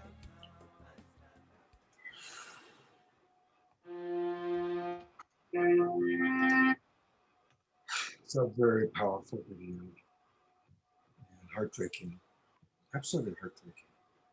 But we can stand up in the ways that Matt talked about. How can we be of service? And please, let's be of service right now with your green energy. Thank you so much. I'm so proud of our Global Peace Tribe. The money that we've raised, the money we're raising tonight, the people that we support, each and every one of you. Thank you, thank you, thank you. All right, and it's now my honor to turn it back over to Deborah to introduce our next guest. Thank you. And thank you so much for your donations. I see people posting in the chat room that they've donated, and that's really powerful. As a force, we can use our green love to make these changes now. And not only do we make our activist choices in the physical, another way we can work is on the deep spiritual. And we know that through meditation and prayer and divine healing, much can happen in terms of this transformation that we're looking for now. So I'm so happy to introduce Christopher Macklin. He's a powerful channeling medium and healer from England who utilizes divine healing techniques cultivated through divine knowledge from God and the spirit world to help recover from all types of illness. And he's been able to heal people simultaneously with the help of God's angelic light beings. And he works to rebalance body's light healing energy by clearing the chakra points. And what he's going to do for us tonight is lead a meditation. And this is one of the most powerful things we can do on this broadcast tonight, is all unite in our hearts and our soul towards this powerful goal of world unity that we're all wanting to create. So I'm happy to turn this over to Christopher and allow him to lead us and to drop into our hearts and soul on a beautiful meditation. Thank you. Thanks, Deborah. Welcome. Bless your heart. I just want to thank you and Scott and Ben, and I want to thank Chief Dwayne as well. What a beautiful thing. I've worked a lot with the Native Americans here, and there's a lot of troubled areas, and it's just beautiful. So thank you so much.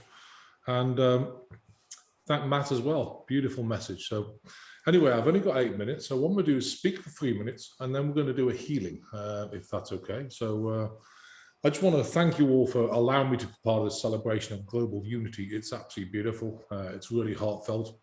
And the message about autism, I adopted an autistic girl, my wife's daughter, 2.5 years ago.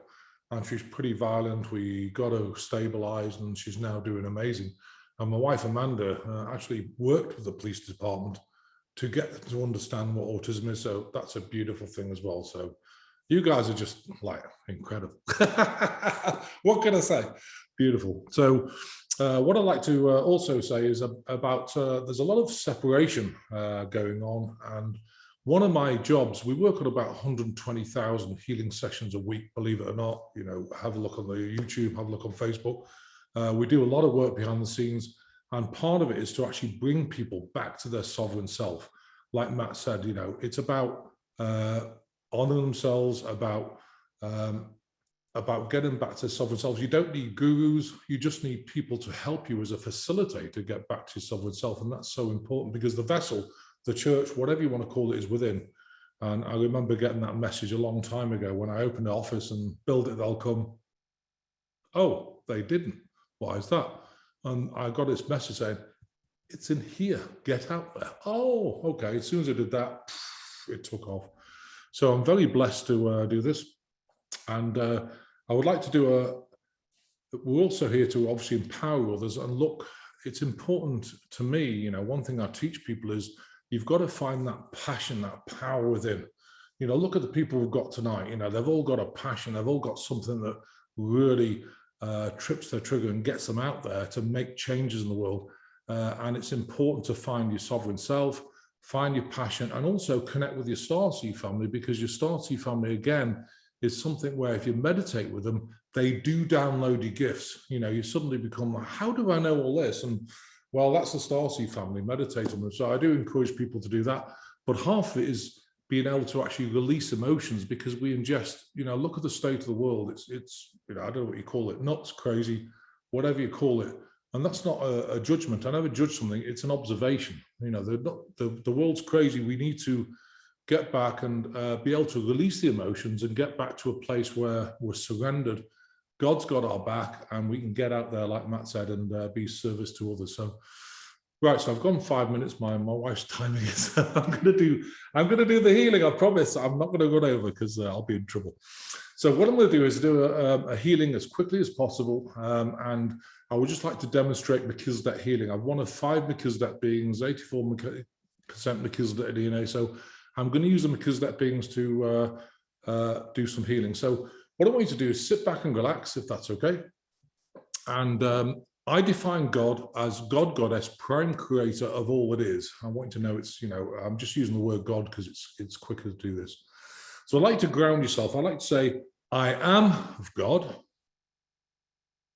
I ground myself to the earth. And I accept this healing for my highest good. Right, what we'll do is put in a portal. One of the things about healing is put in a portal, bond it into Merkaba fields. That means you're in a sacred space because that beings can come from the ultimate dimension and do some work on it. So let's just do that.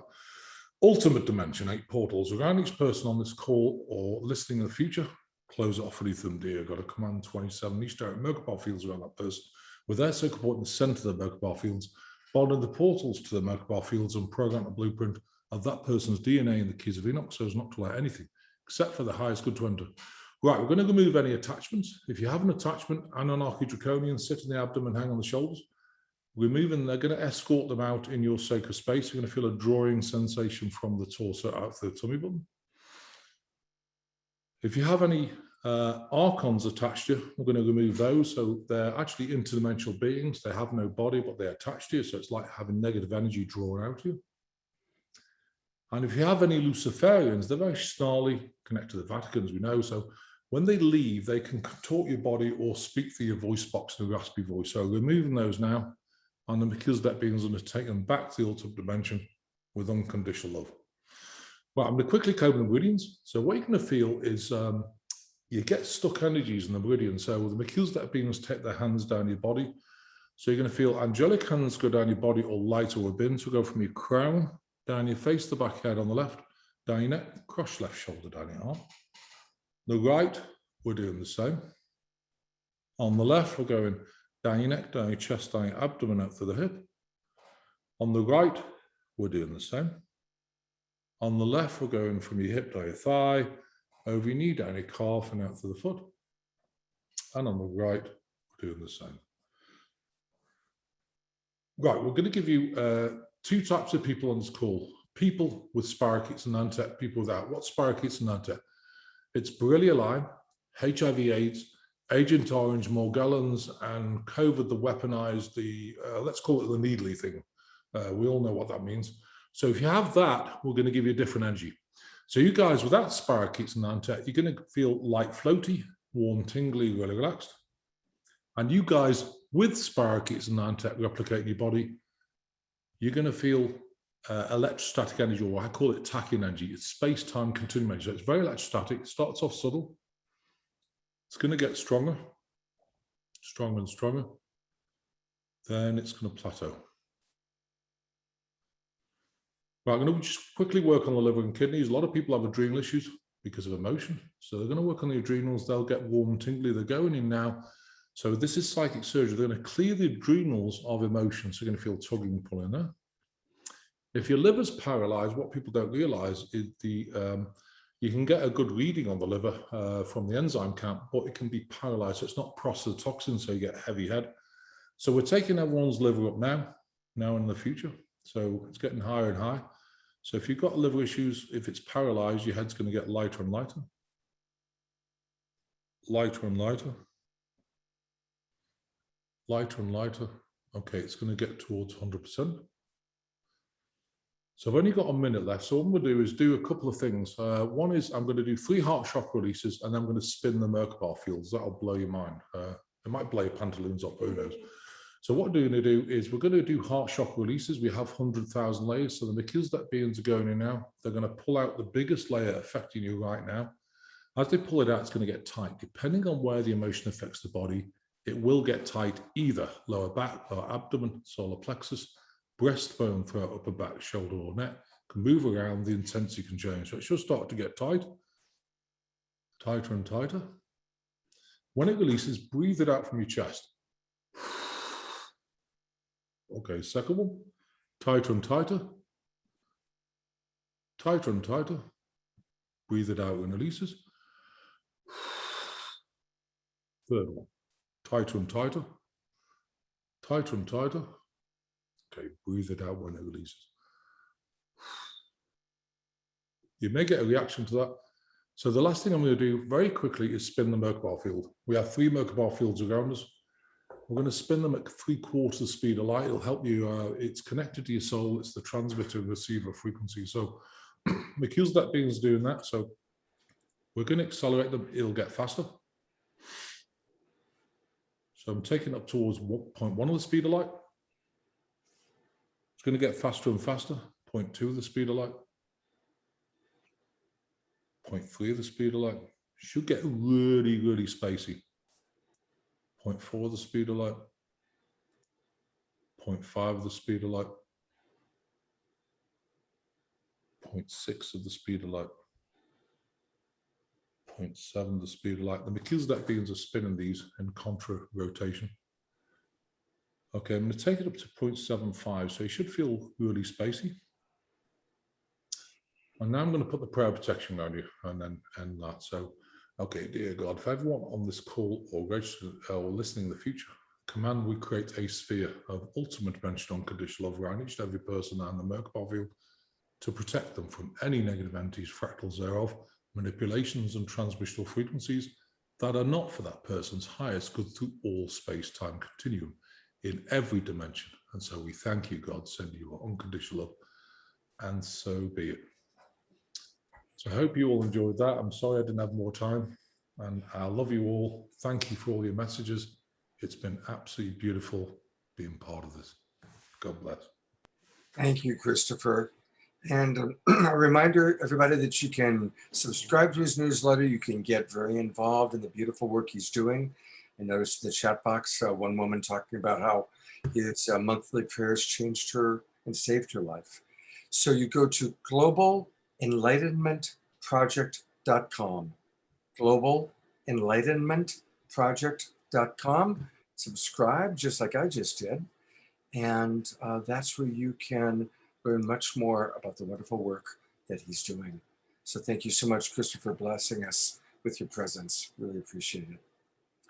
I'm going to turn it back over to our co-host, Ben, and he's going to introduce our next guest. And for Ben and Gary, just let me know when you want to play that video. Oh, very, very good. Wonderful, wonderful. What an amazing show, Scott, so far.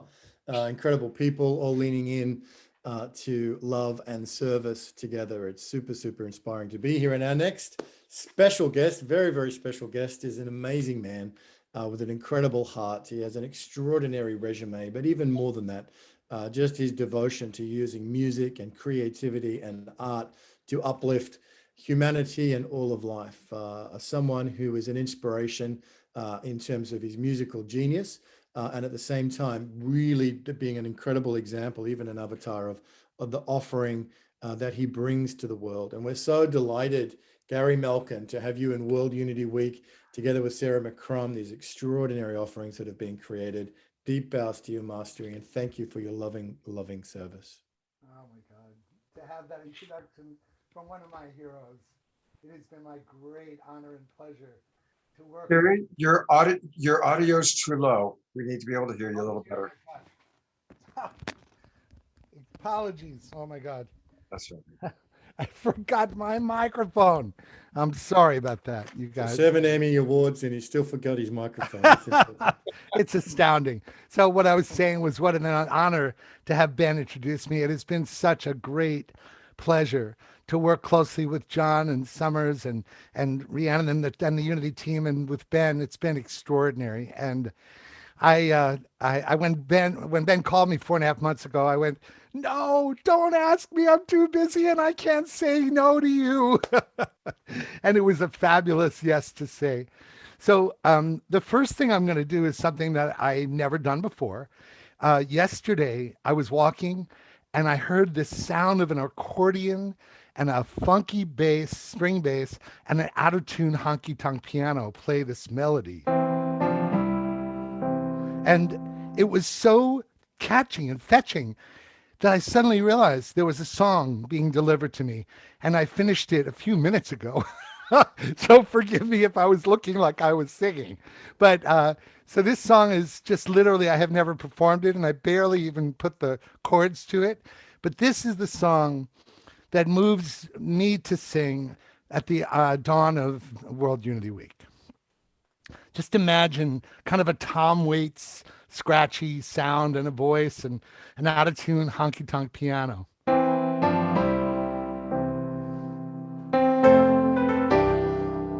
Hold on, that's not the right sound. There we go.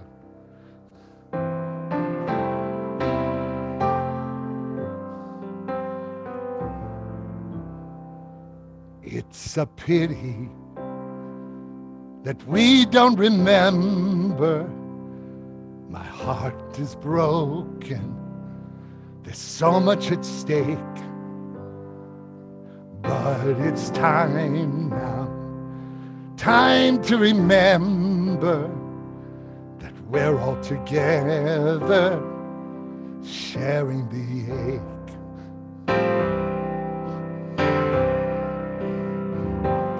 Old man with cancer, he has no insurance. His kids have left him to start their own homes. The nights are lonely, but he's still a father. Will you reach out so he's never alone? We are all here. We are all here. We are all here to love. We are born here. We will fall here. We are all here to love.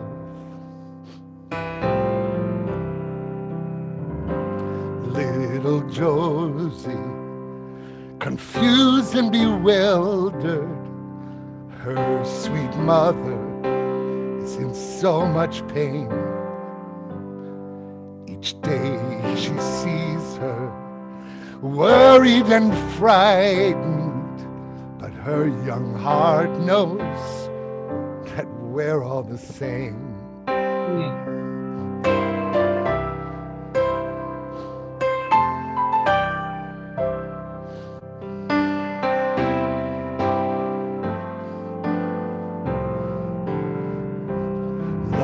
Susan, she's well in her 60s.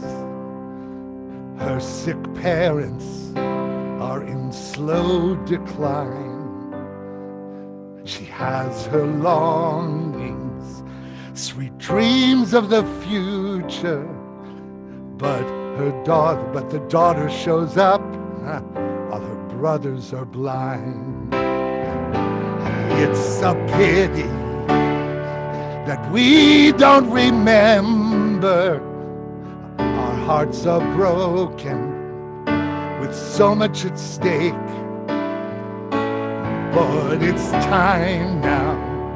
It's time to remember we got each other so we can awake. So you can sing with me. We are all here. We are all here. We are all here to love. We are born here. We can rise here. We are all here. We are all here. We are all here to love.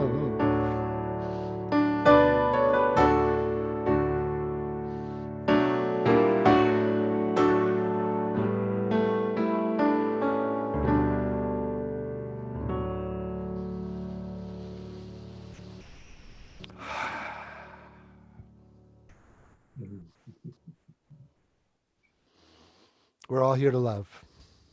That's so beautiful. Just beautiful. Where did you want me to play that video right now? Oh, I was going to do it in the next window, but that's totally, I think I'd rather do that. But it's so scary when you launch a song that you don't even know yet. But can you imagine like the Tom Waits kind of approach? It's going to, you know, I just looking at Marty Casey's face when I was singing, I think, Marty, thank you for just the energy I felt from your face was like, oh, thank you. Makes me feel good to launch this song completely fresh. Thank you. Absolutely beautiful, Gary. And hey, do tell us a little bit about your Soul Song Saturdays then. I'm so glad you brought that up because I started it once a week and that was every Sunday and it was too much. So generally the first Saturday of the month, but this July it'll be the second because of July 4th. So probably nobody will be able to remember. But Soul Song Saturday is a place where how music can change the air and bring our hearts and souls right on the surface, right? Well, it's a full hour where we use music to really be the device that connects our hearts with our minds by taking an intention and a prayer and setting it to us. And I get to set somebody's prayer or intention to a song, and that song becomes a full talismanic reminder of what their hopes and dreams are. And it becomes a fractal of the whole, because I've never seen a soul song that wasn't something that everyone universally shared. So it's a beautiful hour together when you get to set your prayers and intentions for your life into a song that lives forever. And I would love you guys to go on my Facebook page, Soul Song Saturdays, I think. Soul Song Sundays or Saturdays. It hasn't been changed. But please join me, and I'd love it if you came. It's really wonderful to bring your family or your friends that you work with. You create kind of a look at the obstacle and create a shifted positive spin on what you want to shift. So that's what it's about. We will put the proper link into the chat. And we've got more Gary coming up a little bit later on in the show. Love you, Gary. Such a pleasure to be here, you guys. Thank you. There's so many wonderful aspects to our Global Peace Tribe, and each and every one of you is important. And whether it's through healing, whether it's through activism, and one of the wonderful parts of Global Peace Tribe is light touch. And I do it every day. When Deborah and I are having our meetings with Jay and Jan, we do it. And so a lot of people ask, well, what is light touch? So here's a wonderful new video to share a little bit about it. And it's all about gratitude. Here we go.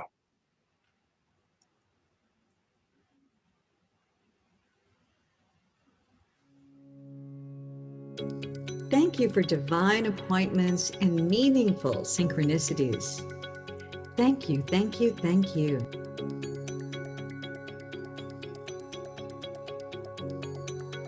Thank you for blessing our blessings. Thank you, thank you. 10,000 blessings. Blessings. Thank you for perfect love. May my light touch partner be blessed. Thank you, Lord. Thank you, Lord. Thank you, Lord. Thank you for divine love, for miracles and good fortune. 10,000 thank yous. May all my relationships be blessed. Blessings. Blessings. Times 10, times 10, times 10, times 10.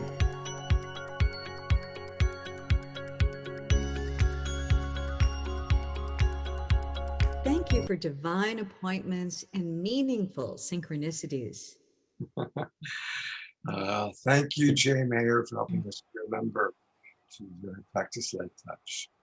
And I want to thank a lot of you that have donated. I'll do this a few times, but so many of you have already donated. So I want to thank Daniel, Francine. Of course, there's a lot of anonymous people. So thank you, all of you. You know yourselves who you are. Sophia Roberts, one of our dear friends, a wonderful musician. Deirdre, Jan Kaplan, thank you, Jan. Michelle Heron, John Raymer, God bless you, John, thank you. Jay Mayer, thank you, Jay. Pamela Young, Susan Woodridge, David Barak, Deirdre Manning, Susie Karasik, myself, and Suzanne Marie. These are all some people, along with a lot of anonymous, who have already donated to our Stand Up for Justice campaign. Please continue to do that donation. It really makes a difference. Again, it's Stand Up for Justice, and it's the Jane campaign. The GoFundMe is going to go into the chat box periodically. Your donations really mean a lot to us. Thank you so very much. Now to introduce our next speaker. Here's Deborah. Thank you, Scott. And now I get to introduce another woman who's very connected with World Unity Week. Sadhvi Bhagawati Saraswati is a renowned spiritual leader in India. She's also the president of Divine Shakti Foundation, which is a charitable organization bringing education and empowerment to women and children. She lives in India at Paramath Niketan Rishikesh ashram, and that's where I met her. She's been there for 24 years. So she originally came from the US, but she had this spiritual calling to go to India and has had an incredible life there, giving spiritual discourses, satsang, and meditation, and leads amazing humanitarian programs. And she just released her new book, Hollywood to the Himalayas. So an incredible spiritual woman that has a lot to share about global unity. Welcome so much, Sadhvi. It's so great to have you on our program. Welcome, welcome. Thank you so much, Deborah. Thank you, Scott. Thank you, Ben, Adil, the beautiful sponsors. Thank you, everyone. It's such a joy to be together on this Saturday Night Alive. And this really is what makes us come alive.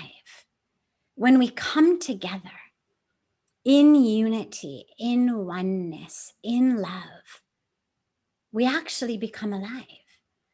Otherwise, we're living, sure, the body is doing its thing, but we're not really alive until we come together in this love, in this union, in this truth, and in this collective awareness of this higher truth, expanded truth, deeper truth of who we are. So it's really such a beautiful joy to be together. And especially during the time of summer solstice, the time in which, for those of us in the Northern Hemisphere, we have the most light, the least amount of darkness. And of course, Juneteenth, the day that marks and celebrates the beginning of the beginning of the beginning of us beginning to begin to begin to begin to actually embrace equality and justice for all. And it's also Ganga Dashera. It's the day that Mother Ganga, this river, we worship and experience as the divine mother goddess. Today is the day that she came on earth. And as the story goes, she came on earth for the sons of King Sagar. It's a long story, I won't go into all of it, but she came on earth to liberate these sons who had been burned to ash. And it was told that if the waters of this goddess Ganga flowed over the ashes, that King Sagar's sons would attain liberation, ultimate divine connection. So Ganga came for them after many generations of descendants did a lot of sadhana. She came, but she stayed. And to me, that's what is so powerful and so precious. She came for that, but she stayed for us, to bring us liberation, to bring us freedom, not from the body, not just after death. The body is not the problem. People talk about liberation from the body, but it's not the body we need freedom from. This body is an extraordinary gift of the divine. It's liberation, freedom in the body we need. That jiva mukti, that liberation while living. Liberation from what then? Well, liberation from our ignorance that makes us think we are separate beings.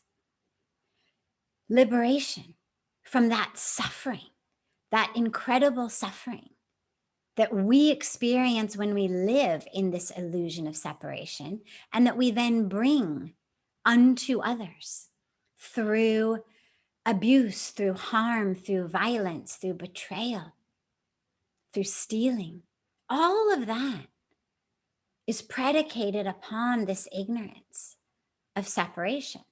And so it's very beautiful that we're also celebrating today the beginning of World Unity Week, a beautiful week dedicated to the celebration of our collective awareness of our unity.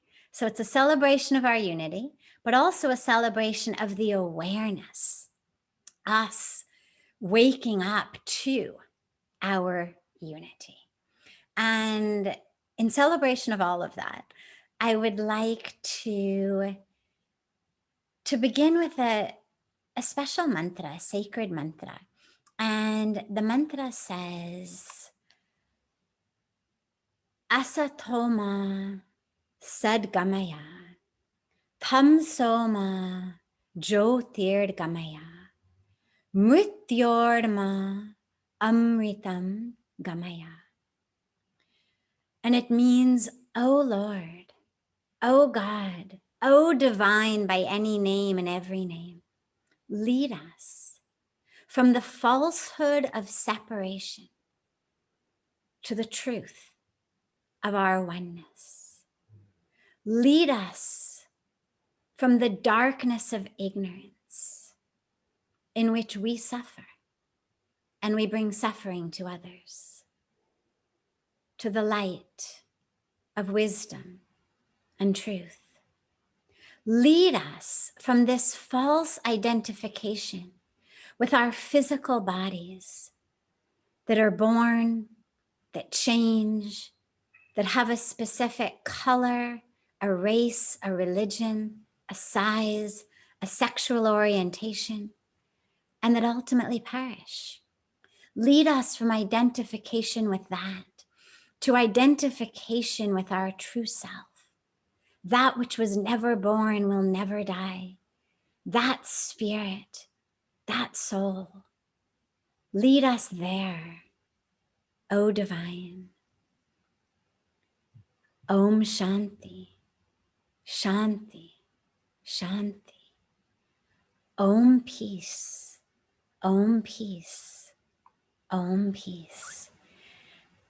And I love this mantra because to me it really, it holds a crystallization of where we are and the truth that is unfolding within us. And within the Indian spiritual tradition in our scriptures, we are told and taught Vasudev Kutumbakam. It means the world is a family. Literally, it means the earth is Goddess Vasudha, and we are her children. We are her family. And the time for this awareness is right now. The time for this knowing, this truth, this awareness is right now. For us to manifest it in every minute and every moment. Because unity and oneness and awareness are not just hashtags. They are the truth, the highest and deepest truth of who we are. And sure, hashtag them, no problem. But don't only hashtag them. We have to live them. And when we live them not just on our yoga mats, not just on our meditation cushion, but in every minute and every moment of our lives. And this is, of course, the time as well of International Day of Yoga, the day dedicated to this truth of our oneness. And yoga, as we know, of course, is not just the asanas, not just the exercises, but yoga means union. And it's literally every minute and every moment how we live. And this comes so beautifully full circle to the theme of World Unity Week, which is let's do something. And to the core of Vedic spirituality, which in many ways is held by the Bhagavad Gita, this scripture for all, which is rooted upon the teaching of yoga, but the teaching of yoga through action, karma yoga. Literally, karma means action, yoga means union. So karma yoga is what we do every minute and every moment, every action that is rooted upon an awareness of union, an awareness of oneness, and that brings us to greater oneness and union. And that confluence of our karma yoga, our jnana yoga, the yoga of wisdom, of knowledge, of truth, and bhakti yoga, the yoga of love and devotion, such that when we act, when we move through the world, whether it's what we are eating, what we are buying, what we are wearing, what we are speaking, what we are doing with our choices about the food in our bodies, about the clothes on our bodies, about the tap that we turn on and turn off, about all of that, about how we move through the world. As we take those steps, we need to realize that's yoga. That is our practice. It is our practice of yoga in action. It is our practice of yoga in wisdom, in awareness, and our practice of yoga in love.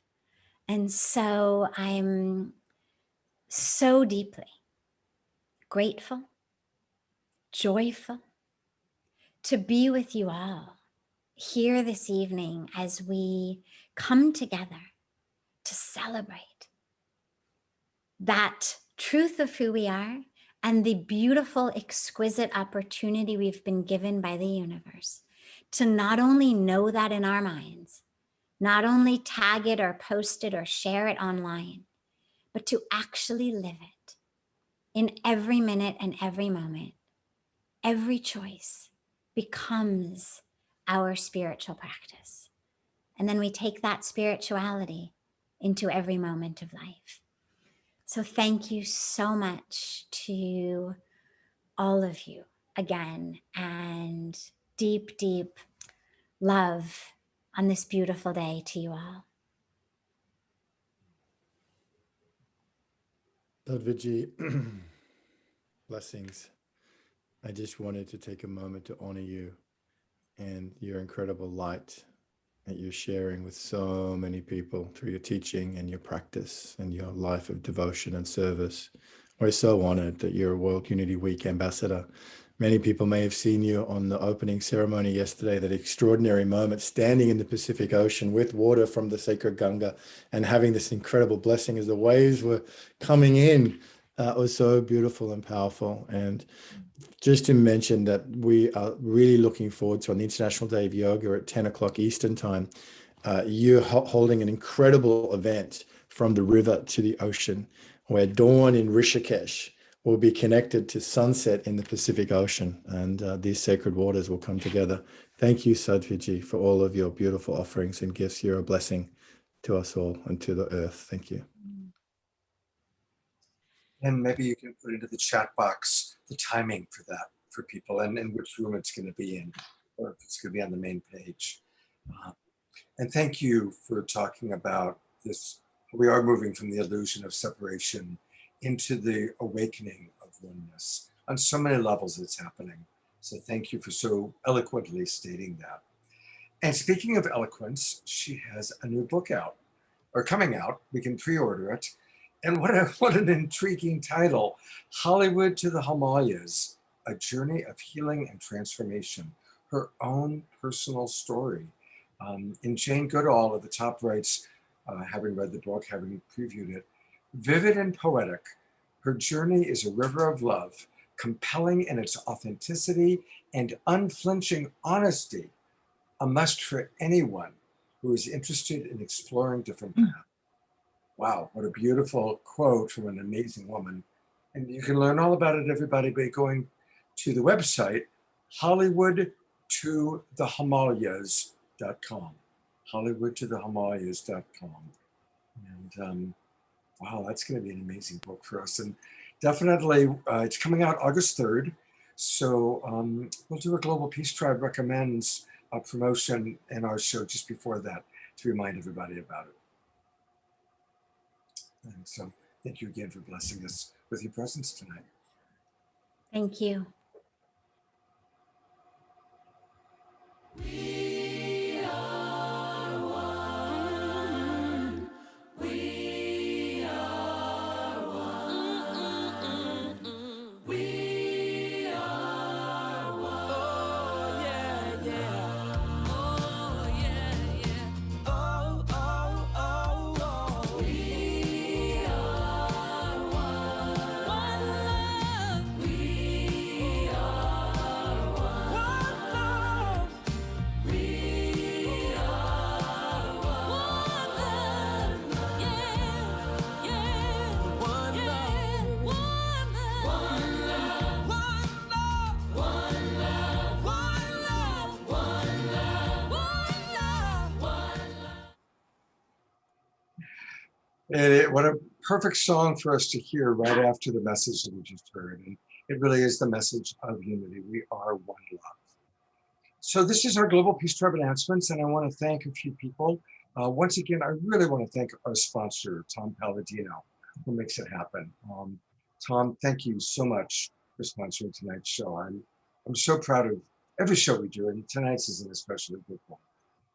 And he doesn't know that I'm going to put the spotlight on him, but I'm going to thank Adil from Unify, because Unify has been such a big part of the success of Saturday Night Live. And thank you, Adil, for carrying us every week.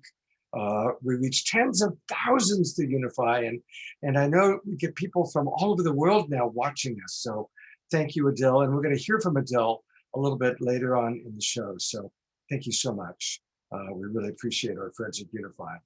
And we appreciate all of our broadcast partners. Certainly Unify, honestly, has been kind of our most significant broadcast partner in terms of the number of people reached. But we want to thank all the broadcast partners. There's a dozen of them, and they all are really precious to us. John and Summer Raymer from the Sign Network, where are they? There they are. We are reaching about 100 Facebook groups and pages right now because of John and Summer and their wonderful Sign Network. So thank you so much, John and Summer. Really appreciate that.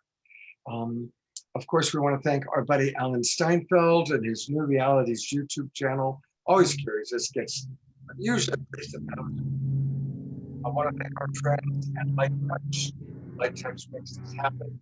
And so many other people that carry us every week. New Earth One, my organization, Love Coach Academy, Earth Dance, Humanities Team, Portal to Ascension, the Disclosure Fest Foundation, Global Days of Unity, Earthwalk, and Enlightened World Network. Thank you, everybody, for making this show happen. And a lot goes into making this show happen. And to tell you more about what's going on and to offer some more appreciations, here's Deborah. Thank you, Scott. And I want to thank you so much for all your donations to Stand Up for Justice, which is great, and also for the donations that you give us when you sign up for our Zoom link for our season. And yes, we are launching season 6, An Incredible Mix, making contact, building connections, and raising consciousness. And I also want to share that for this new season, we are looking for sponsors. We are looking for volunteers. So if you feel connected in that way, want to contact us, I'm going to post that information in the chat room. And also, please spread the word. about Saturday Night Alive. Your word of mouth is the most golden, so please spread the links for signing up on for our show next week or for season 6 coming in. And I want to share with you about our show next week, which is the last show of season 5. It's going to be amazing again. It's also the last day of World Unity Week. Our theme is building our harmonious future with Indigenous and spiritual wisdom. And we've got Gary Zukoff on the show, Andrew Harvey, and also a host of many other people that are part of World Unity Week again. And we've got a video to share with you. So Scott, would you like to share the video? Absolutely.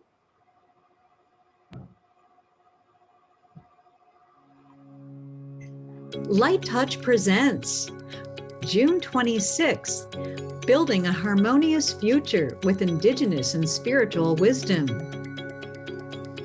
On Saturday Night Alive,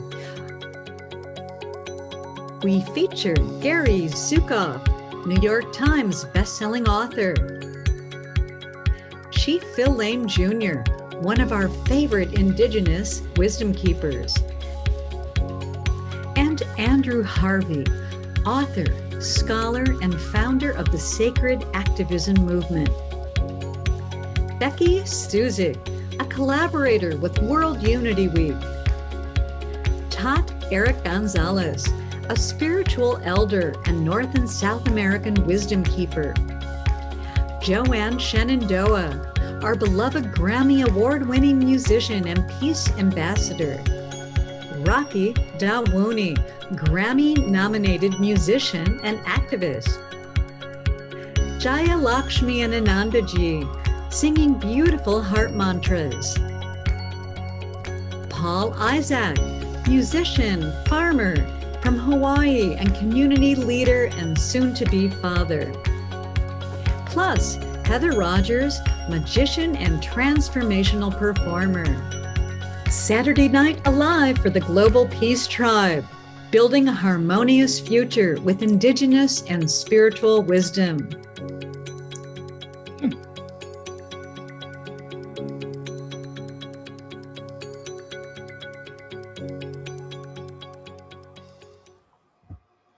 And again, we want to thank Jay Mayer and Jan Kaplan for that video and for producing this upcoming show. So thank you so much, and sponsoring the upcoming show.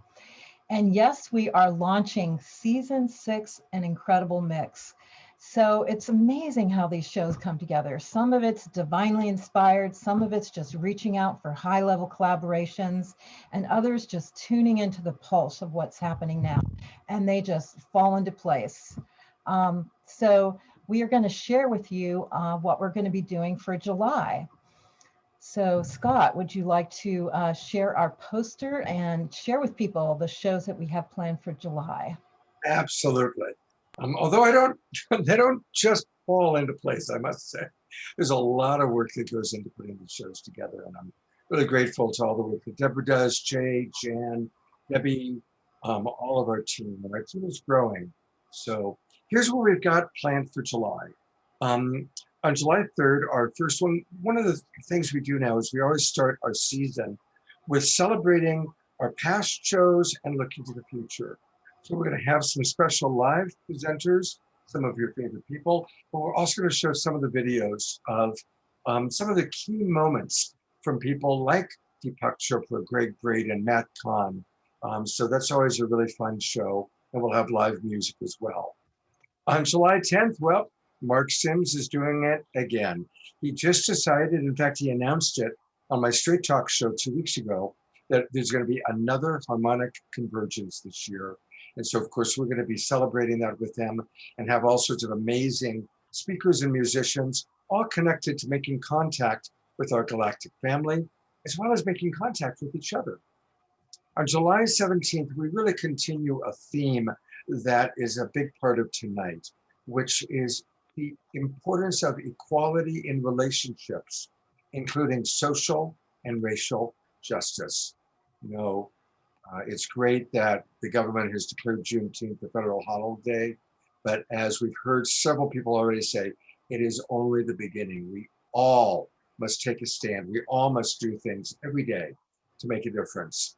And so Pato and Antoinette are going to be our co-hosts, and it's going to be a very important and special show. On July 24th, we're bringing back our friends from Wholehearted and continuing to provide tools for dealing with addiction and recovery with Gabor Mate, Marianne Williamson, and some other very important speakers. TJ Woodward, my friend and coach, will be co-hosting. And then finally, July 31st, our sponsor, Lori Grace, who we so is helping us to learn all about the power of brain fitness, all the ways that our brain connects to our body. And we'll bring in doctors and experts to help us so we can have the most vibrant health possible. Again, I want to mention that when we put this show together, we really wanted to celebrate Juneteenth, but we also wanted to celebrate World Unity Week. They were both happening at the same time. And so to really continue the celebration of Juneteenth, because at the last minute, Pato and Antoinette decided to do something wonderful. So I am going to play at the end of our show the pre-recorded video that Antoinette provided us.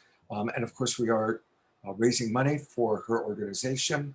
And I want to invite all of you, please come tomorrow morning to my Sacred Sunday show. Every Sunday morning, I do a show, and I usually bring on 1 or 2 special guests from Saturday Night Alive. And tomorrow, it's going to be Antoinette. And that's when we can really drop into understanding and celebrating Juneteenth. And we'll continue to support the Stand Up for Justice Jane campaign. So please join us tomorrow morning, just as we want to continue this whole process. And of course, continue watching and participating in all the World Unity Week events. What an amazing we've got. And Scott, I'd like to share that I'm posting the link for the chat room to sign up for season 6. And we'd love you to sign up now and give us a little green love when you sign up for the Zoom link. That's how we work. So we love your generous donations, and that will help us create the whole season forward. So I'm posting that in the chat room and on the emails that you get from us with the replay on Monday and on Wednesday. You'll get all these links where you can still donate to Stand Up for Justice, and you can sign up for the new season. So watch for the emails on Monday, and then Wednesday it'll be launching next week's show. So thank you so much. You know, one of the things that's an option when we register for our new season, gift it to somebody. Think of somebody you know. I just noticed in the chat box today, several new people going, "Oh my God, where have you been?" Well, actually, we've been here every Saturday night since April of 2020, but people are still discovering us. And a wonderful way to support us and to support your friends is to sponsor someone, let them know about the show. It's a wonderful thing to do. All right, it's time for some more Gary Malkin. And Gary is someone I've known for, I think, Gary, we've known each other for about 30 years. We go way, way back. We were both teenagers, of course, at the time. And Gary, I think you want me to show that video first?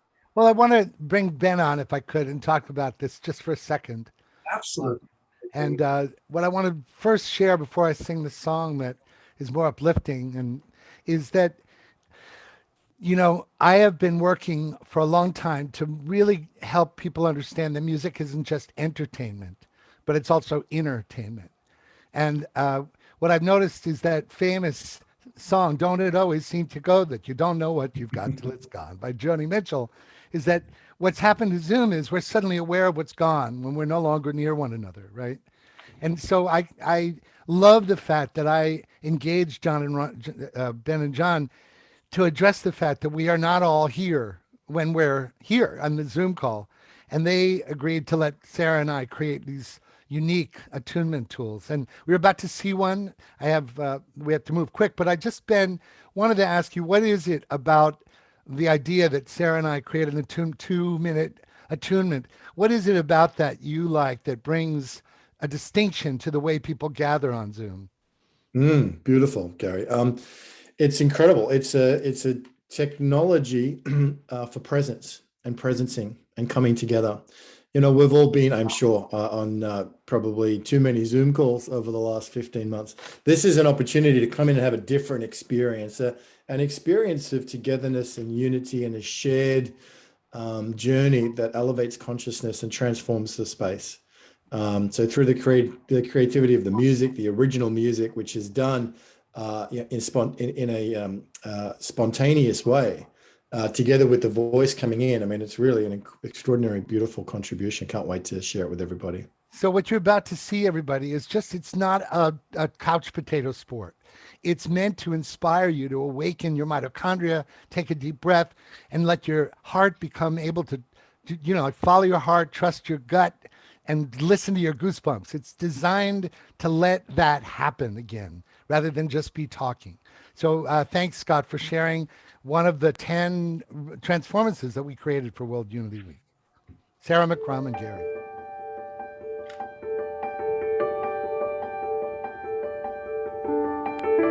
As we open this virtual space, let's connect and be present with each other.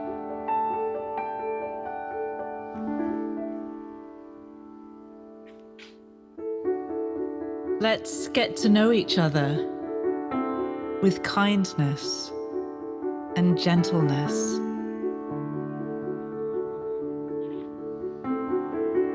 Let's listen to each other with generosity in our hearts.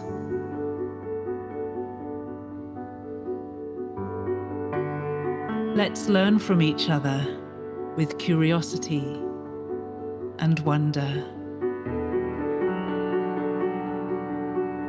We are a part of nature.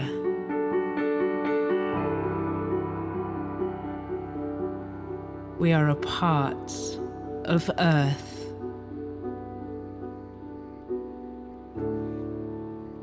We are a part of life.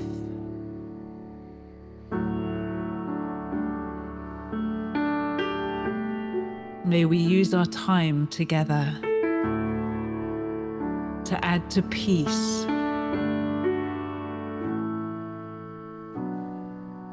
and truth and goodness in the world.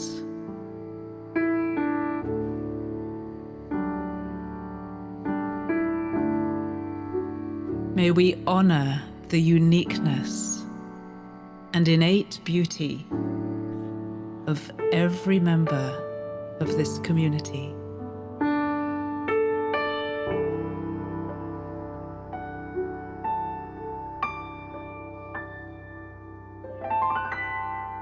May we be united with each other.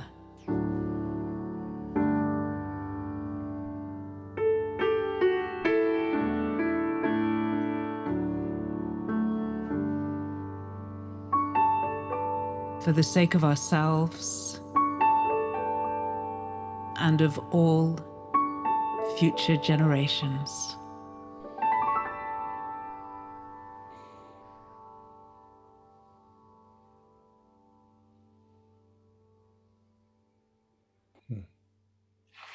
Beautiful, just beautiful. Oh, So I'm more of a composer and a producer in the studio, and I give keynote speeches so I can sing. It's my way of getting that in there because I love it so much. 20 years ago, I created an event with the National Cathedral of Washington, D.C., honoring the 1-year anniversary of 9/11. And it's really poignant to notice that we're not as close to the unity we were hoping for when we sang this that night. Here it goes. It's written with Christina Frith. If all souls were brought here to care, why are there so many crying? If all souls were brought here to love, why so much needless dying?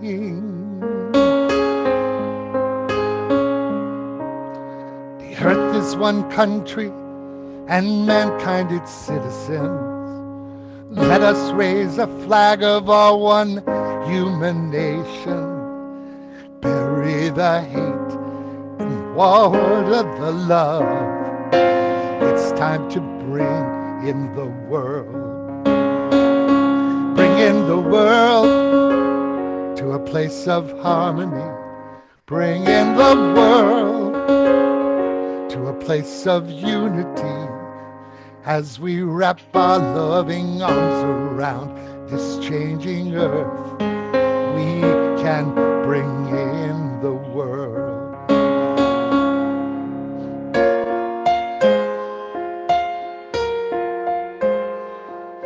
Your way is not like mine, so why do I feel like I know you?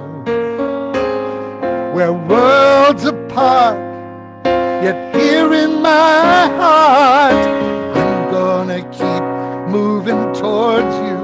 Ooh, I'm gonna keep moving towards you. Oh, the earth is one country and mankind its citizens. Let us raise a flag of our one human nation. Bury the hate and water the love. It's time to bring in the world. Bring in the world to a place of harmony. Bring in the world to a place of unity.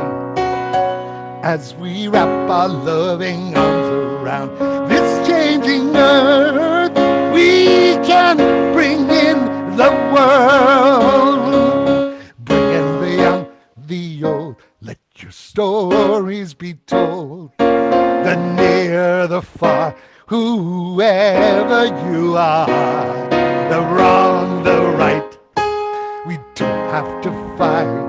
It's time to bring in the world. Bring in the young, the old, let your stories be told. The near, the far, whoever you are, the wrong, the right, we don't have to fight. It's time to bring in the world. Oh, oh, it's time to bring in the world. Oh, oh, help us to bring in the, imagine the gospel choir. Oh, oh, bring in the world. Oh, oh, bring in the world. Oh, oh, help us to bring the world. Oh, oh, bring in the world. Oh, oh, bring in the world.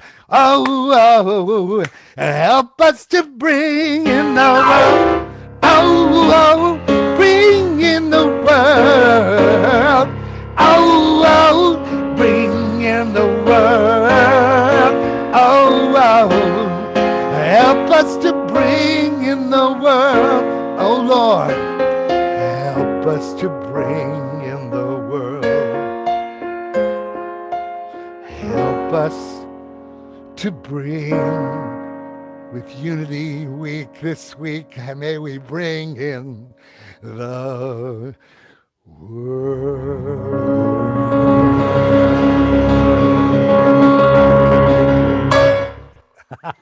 Wow, fantastic, just fantastic.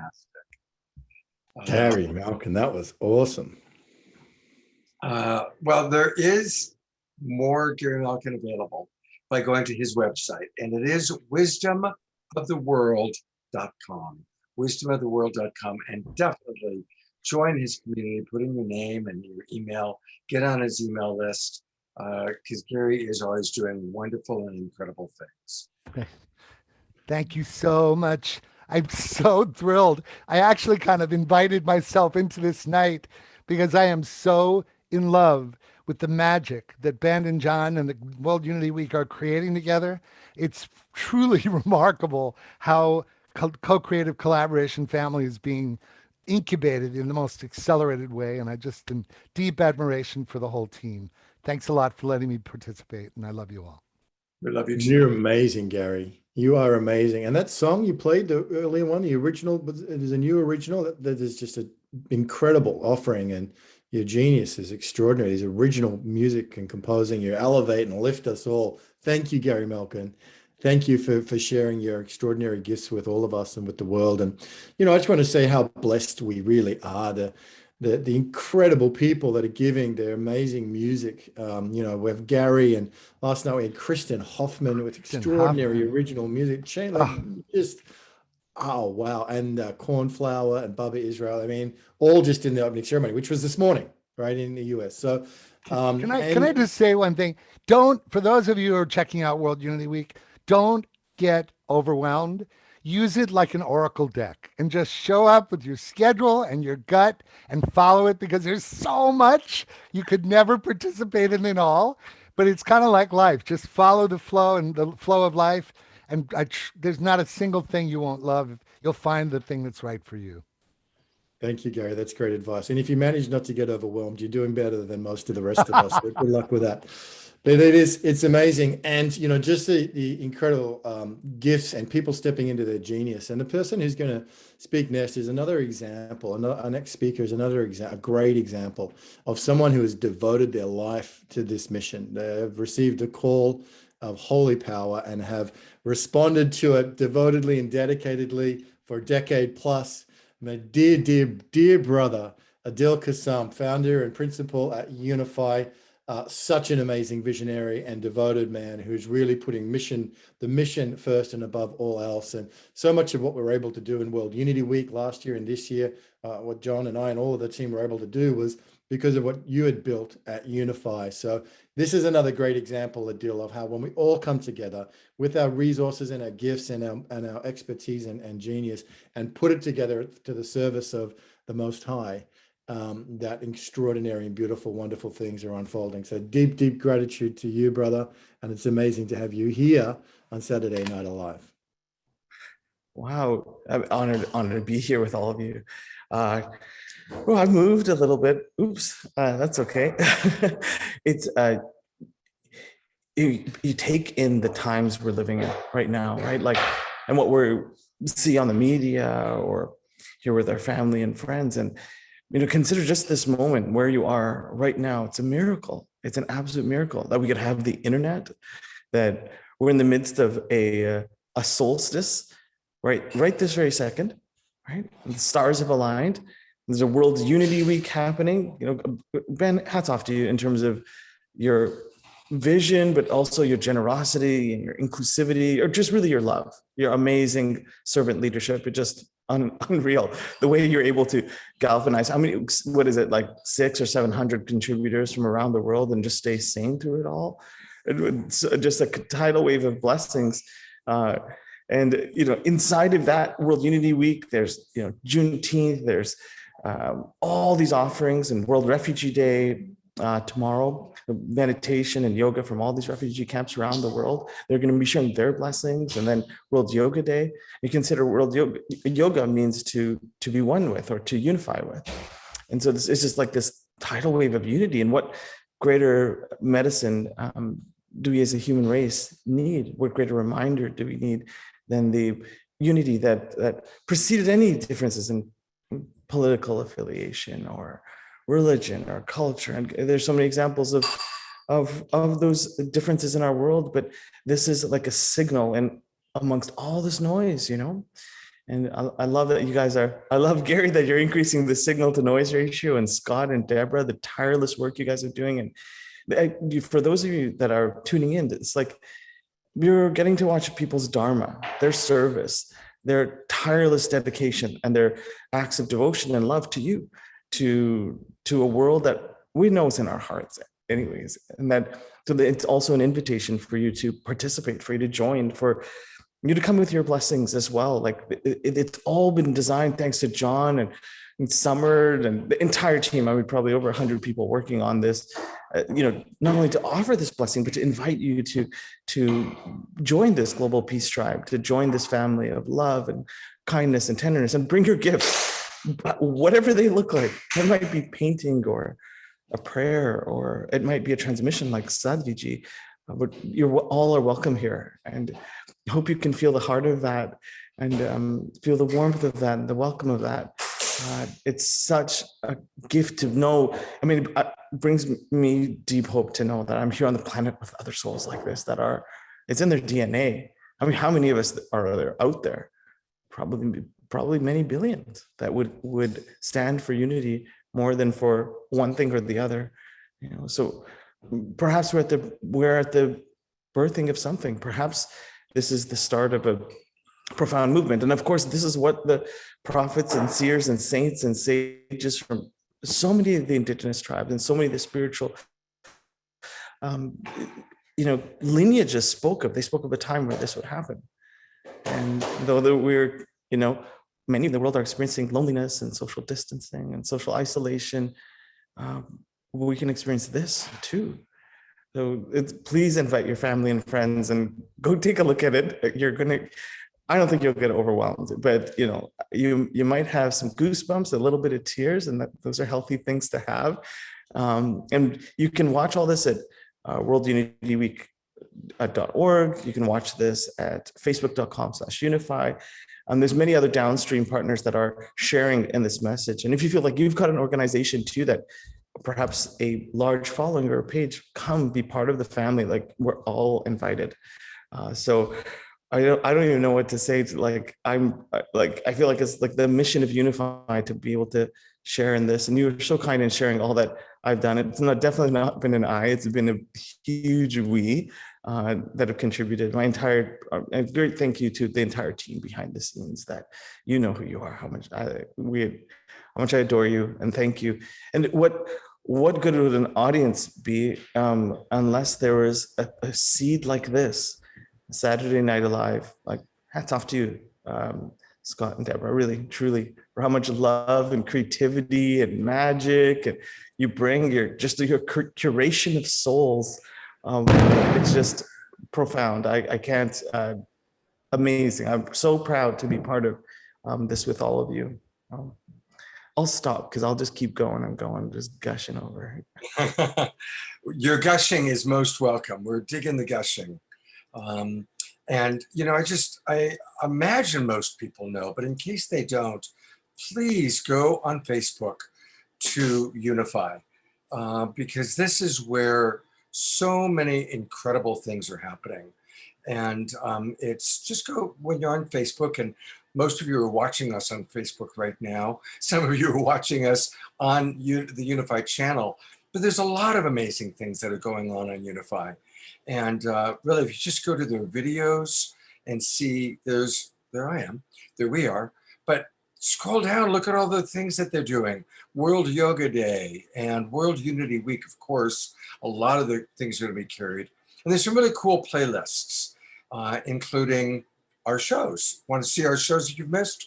Go back into the Unify playlists and continue on. There's really just so many beautiful things that you have created, Adil, and there's a lot more coming. Totally. Binge watch that. Binge watch it with your kids. Absolutely. Better than Netflix. Definitely better than Netflix. Adil, God bless you. Thank you so much for all that you do and for being with us tonight. Thank you so much for having me here with you guys. Honored to be in such a group of such beautiful and esteemed souls. Thank you. Thank you. Ben, tell us about our next guest. Wow. Well, from the hits just keep on coming, Scott. This is quite a lineup that has been brought together on this day one of World Unity Week. My goodness. Our next guest is someone that's a great honor to introduce.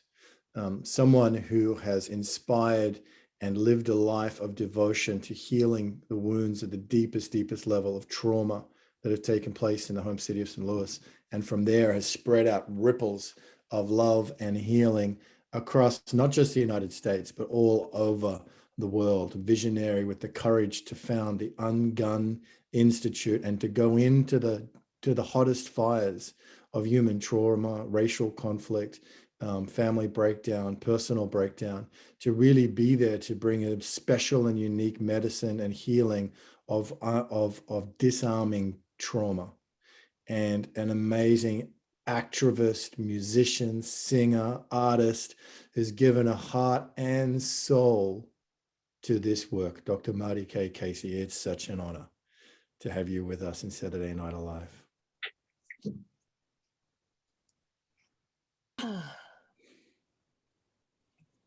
Look at me.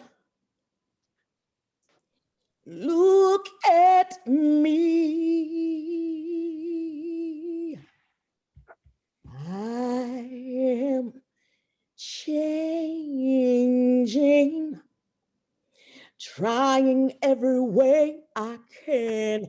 I am changing. I'll be better than I am.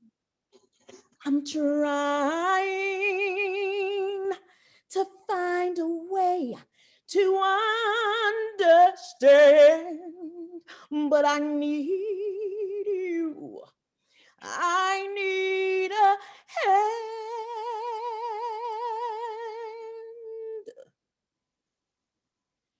How many of you all need a hand today, or a friend to change? How many of you are dealing with something that you cannot deal with it alone? We have 284 people in this room with us who's been in this room from the beginning. And I pray right now that every hand is raised.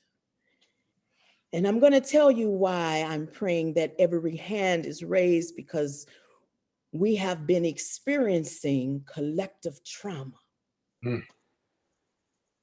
We have been seeing videos on television, on social media.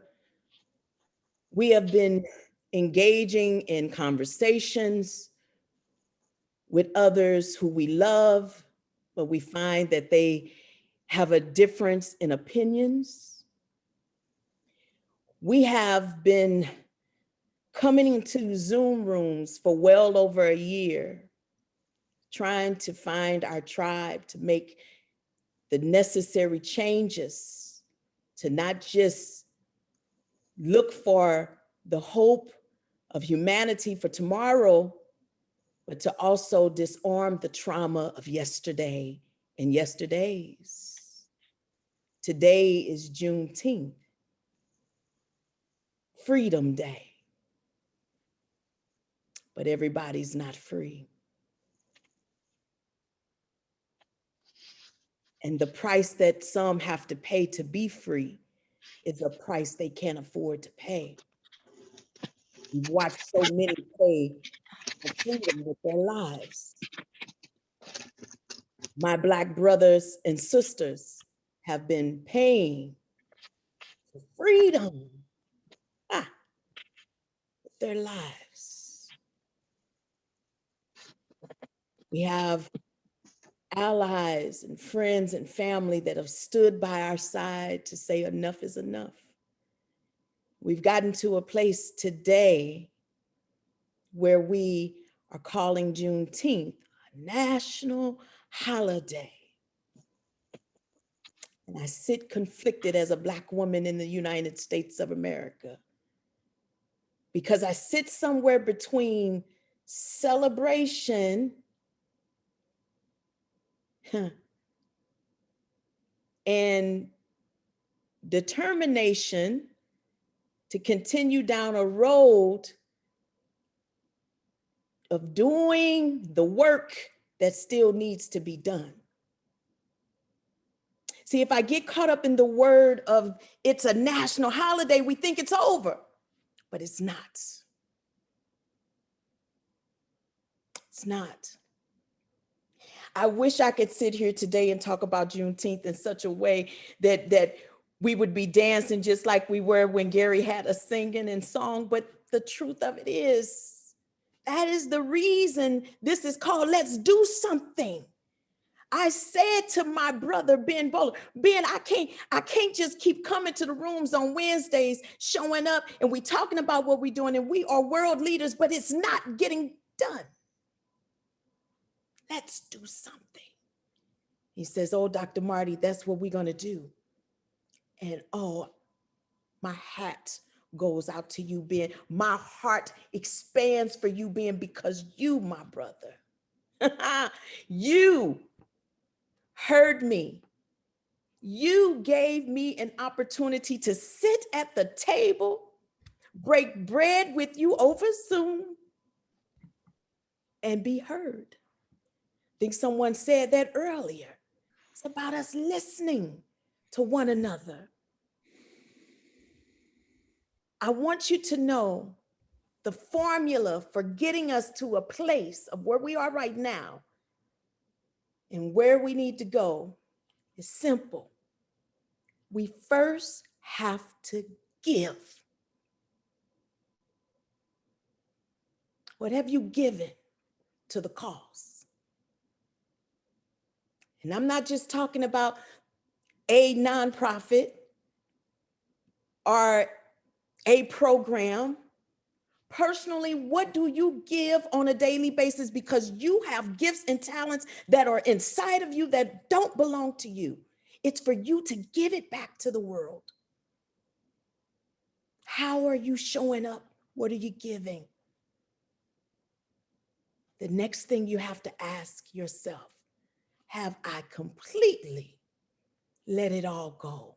Can I forgive all those who have brought harm to me, all those who have brought harm to my ancestors, all those who I have offended, those who I tomorrow may offend? Can I get to a place where I can forgive and even ask for forgiveness? I say to you publicly right now on this world stage, if Dr. Marty has offended you, hurt you in any way, I ask you, my brothers and sisters, for forgiveness before I close my eyes and leave this world. And I challenge you to do the same with others. The third thing that if we give and we forgive, then we enter into that special place, that place called healing. And you can't get there without doing those first two. Some of us been skipping a step. You have to be able to give, forgive, to heal. And once you've done all three, then you, my friend, you're living. Now you have the invitation to live your best life. Ben Bowler is living his best life because I've seen Ben give. I've watched him forgive, heal, and he lives his best life. This is a product of that. Ben, thank you for being that example for so many. At Ungun Institute, I live in that part of the healing because I can't just say, go heal yourself. You have to have tools and techniques in order to do that. We hear people talk about it all the time of what we need to do, but they don't necessarily tell you how. At Ungun Institute, I can assist you with that. And I ask you, if you're in a place today and you hear the call to do something, you must go inside yourself and ask. Don't look to the left or the right. Don't look in front of you, and definitely don't turn behind you. Start with you. And there's no judgment here, because guess what? In order for me to change, I needed someone to help me. I needed a hand. And the person that gave me a hand was my music teacher over 30-something years ago in high school, when I was showing up every day full of trauma and drama and dysfunction. I had a lot of hurt and pain that was inside of me that I needed to ungun. Ungun simply means to release and let go. I call the events that we have experienced that's caused that hurt and pain, I call those trauma bullets. We all have some trauma bullets. How could we not? What did you experience when you saw the video of George Floyd? What did you experience when we heard about COVID and we had to stay in the house for months and we lost our businesses and we lost our loved ones? What did you feel when you saw all of the dysfunction happening at the Capitol on January 6th? What did you feel? It's trauma. Trauma literally disrupts your emotions. Your senses have no idea what to feel. Humanly, it's as if our system shuts down.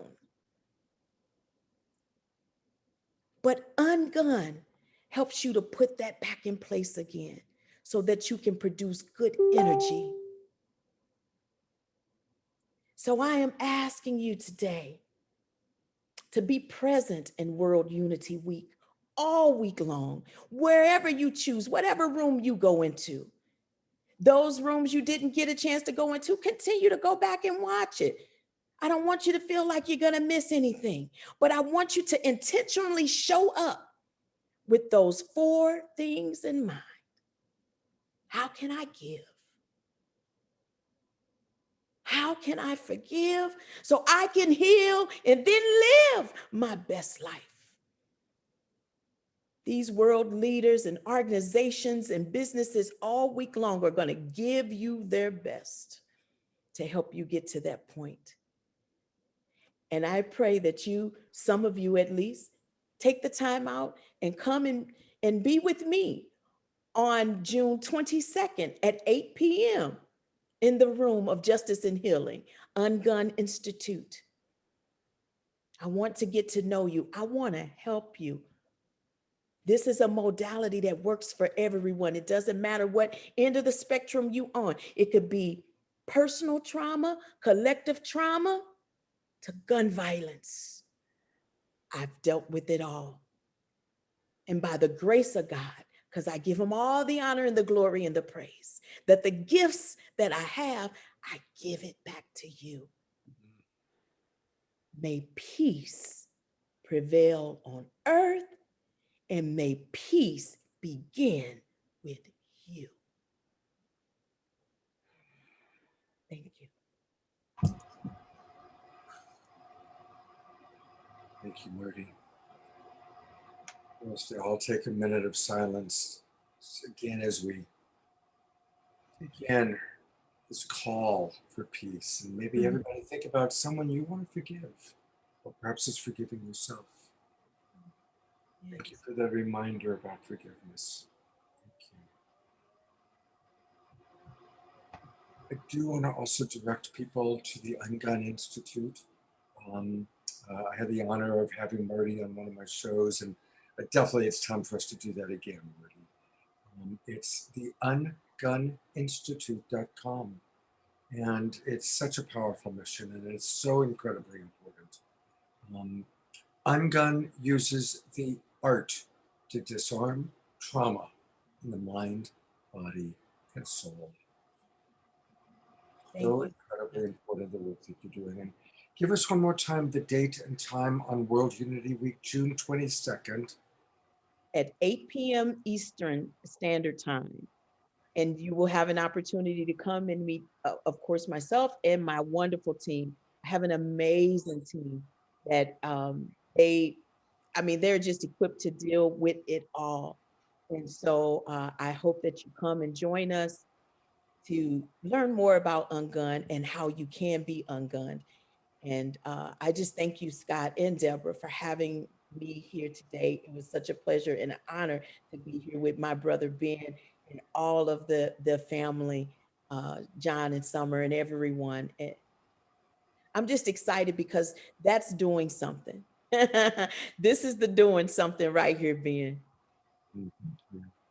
Well, stick around, everybody, because we are going to hear from John and Summer all about how to kind of navigate a little bit and more about what's happening with World Unity Week. But I think the only way that I could imagine following with such a powerful presentation, Dr. Modi, is a video that was made just for today by one of our favorite musicians, Nina Gray. And this is very, very beautiful. I think, Modi, you and everybody will enjoy what Nina has to say and what Nina has to sing.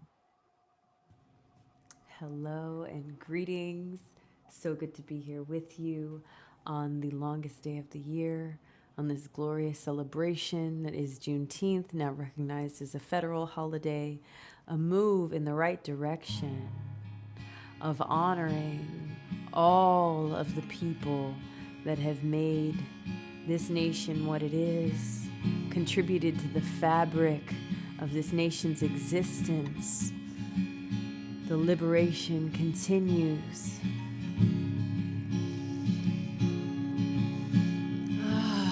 If you haven't taken a breath in a minute, I invite you to do that with me here tonight.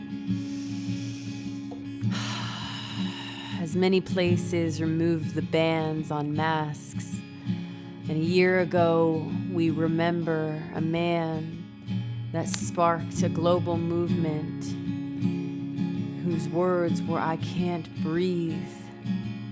We are here living legacies of every ancestor's breath, every ancestor's dream, here in this reality, 2021, adopting new positions that this nation has never known.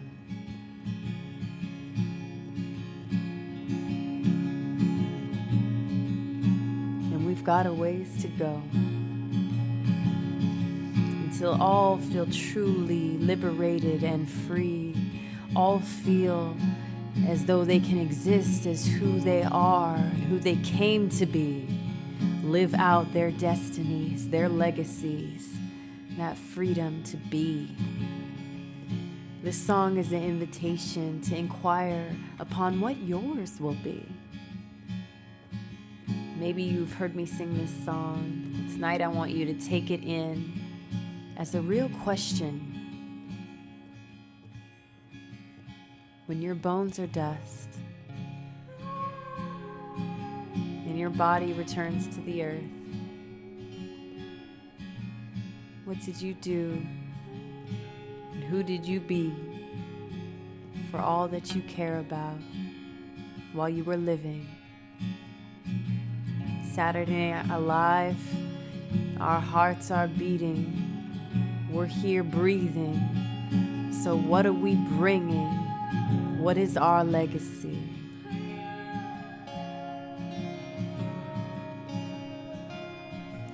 Are you looking to be entertained?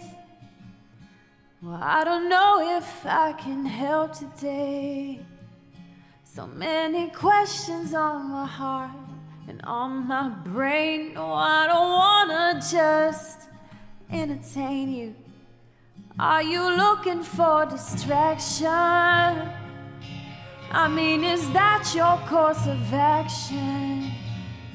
Don't get me wrong, there is a time and place for fun, but I ain't looking to distract no one. 'Cause in a few years, our bodies return to the earth. Yeah, our bones and blood will become one with the dirt. And I don't know about you, but I want my moves to matter, so the young souls know that love is all we were after. So the young souls know that love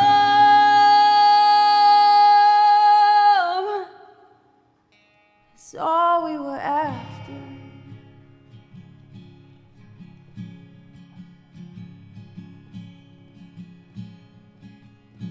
What do you stand for? What brings you to your knees? What do you live for? Are you dying to see? What did you come here for? And what will you leave when you're gone? What lives on as your legacy? What do you stand for? What brings you to your knees? What do you live for? Are you dying to see? What did you come here for? And what will you leave when you're gone? What lives on as your legacy? What do you stand for? What brings you to your knees? What do you live for? What are you dying to see? What did you come here for? And what will you leave when you're gone? What lives on is your legacy. What do you stand for?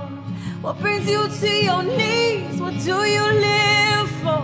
What are you dying to see? What did you come here for? And what will you leave when you're gone? What lives on as your legacy? I wanna know.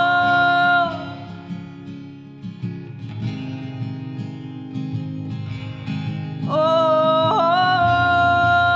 what do we stand for?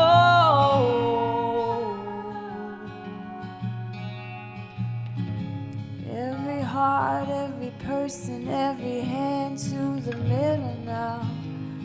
We're lifting it up, yeah.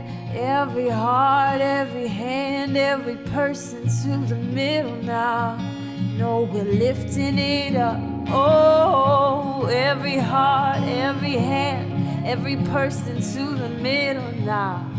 No, we're lifting it up. Oh, every heart, every hand, every person to the middle now. We're lifting it up. And you got a superpower, I'm certain. Encoded with life's vibration, imprinted a unique combination of ancient life. And you hear future cries on Saturday Night Alive. We share our light, we share our life. So what will your legacy be? What will your legacy be? Feel free to share in the chat what you feel called to bring forth through your soul in this lifetime. Is it more compassion? Is it more kindness and organization? A unit, a network, a community orientation?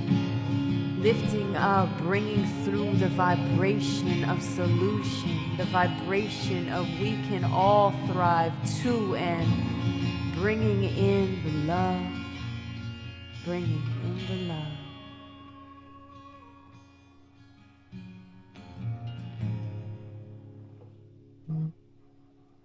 There's enough to go around. Woo!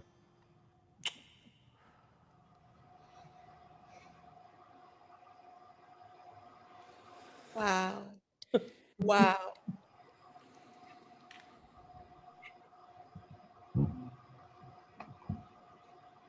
Freaking amazing. Beautiful.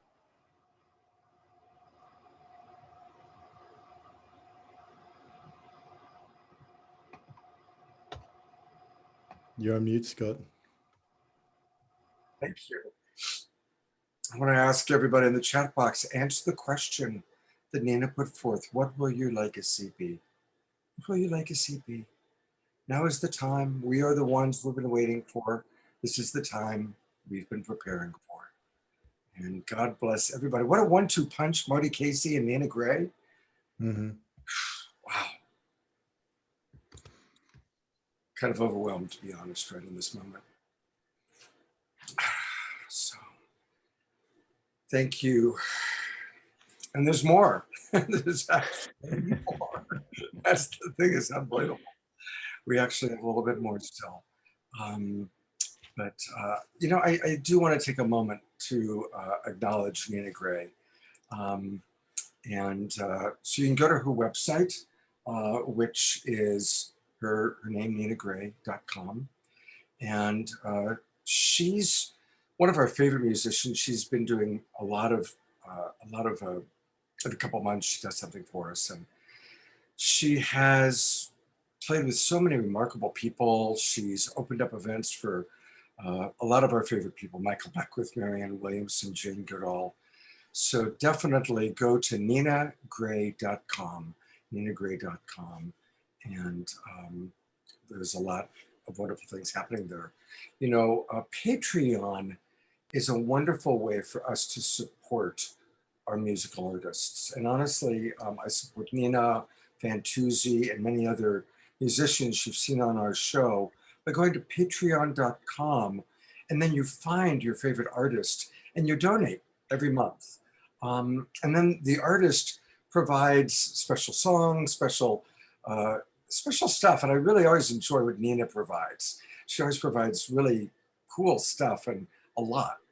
And so, you know, Dr. Marty was talking about how hard the pandemic has been on so many, and it's been really rough on musicians because so many of them that made their livings playing at festivals, concerts, clubs, none of that's been happening. And so let's really support our musical artists. It's really, really important. And again, a wonderful way to do that is to go to patreon.com and then find Nina Gray or find your favorite artist. In fact, that's how we support the Sign Network, is through Patreon. So maybe when Sean and Summer come on, and they're coming on in just a moment, maybe they can talk a little bit about their use of Patreon. Okay, I gotta pull it together here. Here we go for Global Peace Tribe Recommends, and a wonderful video that Jay created for us.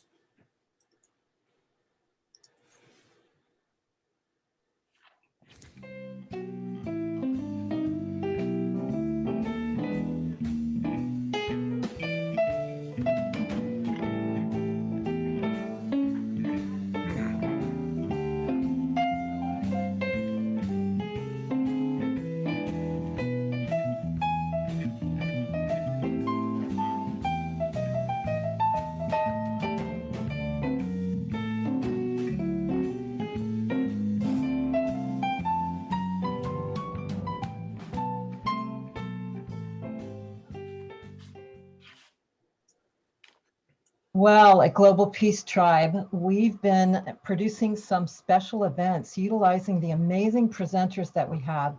And this Tuesday is going to be incredible. We are going to do a workshop on making contact and UFO government disclosure. This is with Mark Sims and Daniel Sheehan. Now, Danny's right in the middle of the government disclosure in Washington, D.C. now. He is working with Lou Elizondo, who was recently seen on 60 Minutes, who initiated this pursuit to have the government disclose all the UFO information that they have. And this is starting to happen now. Our UFO shows are some of the biggest ones that we do because this is another pulse that's opening up to reveal the information that our government has, that everyone has, and start to actually evolve towards relationships with our galactic family. So this is happening now along with everything else. And Danny and Mark are going to be on this workshop, and it's going to be an intimate question and answer, and Danny revealing what's going on. So you'll be able to have your questions answered and really understand what's happening with government disclosure now. So I'm going to put the link in the chat box where you can join us, and also on our email that comes out on Monday, you will have the link there. So please join us if that's one of your prime interests, because this is going to be really incredible. And also, we're going to share more about World Unity Week. And so we're going to bring on John and Summer, who are also the co-founders and producers of this, to go into more depth of what you can expect by joining World Unity Week. Thank you, John and Summer, and power to you for this incredible week coming up. Well, first off, I'm so sorry that there is a chainsaw happening at the moment you invite us on. It's so funny. We've been sitting here. We're building this one world. Can you hear it? It's still being on it. It's been quiet for a while, It's crazy. and Anyway, it's let's use our interesting. time well. Yeah. What an honor to be here. And I go ahead. All right. Go ahead. You should bring up the page. Let's show people, because we want to go beyond the celebration of unity. And look at that gorgeous couple that's right there on the page. No, bring up worldunityweek.org. But what we've been doing here is actually a demonstration of unity. One world, one world. Matt. Click on one world, Scott. For one world. It's Yeah. there, it's there. It's right there in the menu. Yeah. Go. That's going to take you to one world. Let it unfold here. So, when Matt's call for selfless service, and I watched Gary's getting animated, and the sense that we're all moving in a new place, going beyond what's been our familiar patterns. We don't want to just talk about unity. We actually want to demonstrate unity. And it's true. When people say, wow, it's overwhelmed, because there's so many people coming together that are committed to bringing their best game forward at this time, to connect with each other, to find each other, and make stuff happen. And it's emerging, because right now you see all that's alive so far is the Giving Tree. Go ahead and get closer. So why don't you navigate, if you click on the Giving Tree, if you scroll down this page, right? Okay, each of these spaces in one world have these rooms. And there's not only convergence rooms, there's going to be these sparkle rooms, because on Monday we open the Sparkleverse. And it's a perfect example, like the Burning Man experience. If you've ever been there, there's so much happening. That's that feeling. You can't see everything. You don't need to. Exactly like Gary said, have faith. But each one of those named rooms, if you click on it, opens you up into a board with a schedule of everything that's happening there. So click on any one, just pick one, whoever's navigating. Not the Zoom link, the name of the room. Okay, go back. If you can, just, yeah. See the names and yeah, the color. Like Gifts of the Magi there, Scott. Cool. Anyone, yeah. Okay. That one opens up a schedule of all of the events happening, like Dr. Marty was talking about. That's happening in a room, in the whole self justice and healing room. It's so funny to them. And each one of those little boxes, those are event cards that tell you about what's happening in that room at that time. Wow. And there's 30 plus rooms full of, like Ben said before, 700 volunteers. So the point is, though, let's set the optimal conditions. Set the optimal conditions for a personal and planetary awakening to our oneness, to our wholeness, to our holiness. Let's do something. Let's actually bring our resources together, like we've done with you guys here, like we're done with Adil, like we're actually leaning into what does that mean to make the agreements we need to actually bring about the change. We're building a magic canoe to move between the world that we've been in to the world that we all know is possible. And I'm so blessed to have the chance to serve this way. Oh my gosh, this is a dream come true. And I just want to say before the chainsaw comes back in, that this is like truly a place for you. So the 242 people that are in here, I always want to talk directly to you that there is so much opportunity to actually be a participant, not just listening, not just, being kind of like Dr. Marty, what she is doing. There's an opportunity to be in there and collectively ungun. And, there is so many different projects that are actually about the world. I'm hosting a project that's called For the Love of India, working on bridging the US and India and supporting on the grounds work for the people that really need help in India. I mean, there's just, and then you can dance in the Sparkleverse together and be a part of designing this incredible magical world. I mean, it's so dynamic. And I also want to say it's not overwhelming. It is so beautiful because it is the world we are creating. we are doing it, and you get to co-create it with us. And this is the greatest like action, you know, let's do something, but I want to say let's do something that truly matters, that truly is the change we need to make in the world, and not let chainsaws in your neighborhood stop you from the call. So I just thank you so much, and truly dive in and trust where you are, like a labyrinth. It's fun and it's meaningful. I know Ben has something to say, but I'm just imagining that chainsaw is building this great big magic canoe. You got it. Exactly. Oh, Between yeah, worlds. that's nice. I like that. Yeah. You know, lots of room. Everybody welcome. Just big canoe. Our journey home. Yeah. The only thing is you gotta learn to and be willing to paddle together. And we'll learn if you don't know. That's the thing. This is it right This is there. a That's right. learning See them journey. paddling? We're learning This is together, it. man. We're doing it. We're gonna get the pulse. We'll learn to find that beat. We'll learn how to heal, not bypass the real pain and suffering. Take it on. We can lean into it. We can learn to empty. We have our indigenous brothers and sisters teaching us the wisdom that's ancient, that's timeless. This is our story. This is the story of now, and this is the story of us. So come and play. My neighbors. I love Zoom. You gotta love it. Hey, Nothing can stop you guys, not even the noise. I need to ungun him. Summer, go give that man my number. All right, you're going to mute us, but go to the worldunityweek.org to the one world and roam around. Find Okay, your place. So much love. So much love. Thank you. All right. Ben. Wow, what a ride, what a journey. I couldn't let this moment go without saying a few words about John and Summer. We just wouldn't be where we are without the love and devotion and commitment and selfless and the commitment to growing and leading.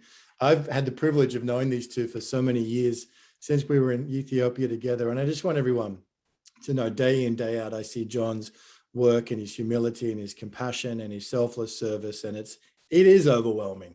It's overwhelming in the most positive and beautiful way. And I just want to declare and testify that John is a real deal.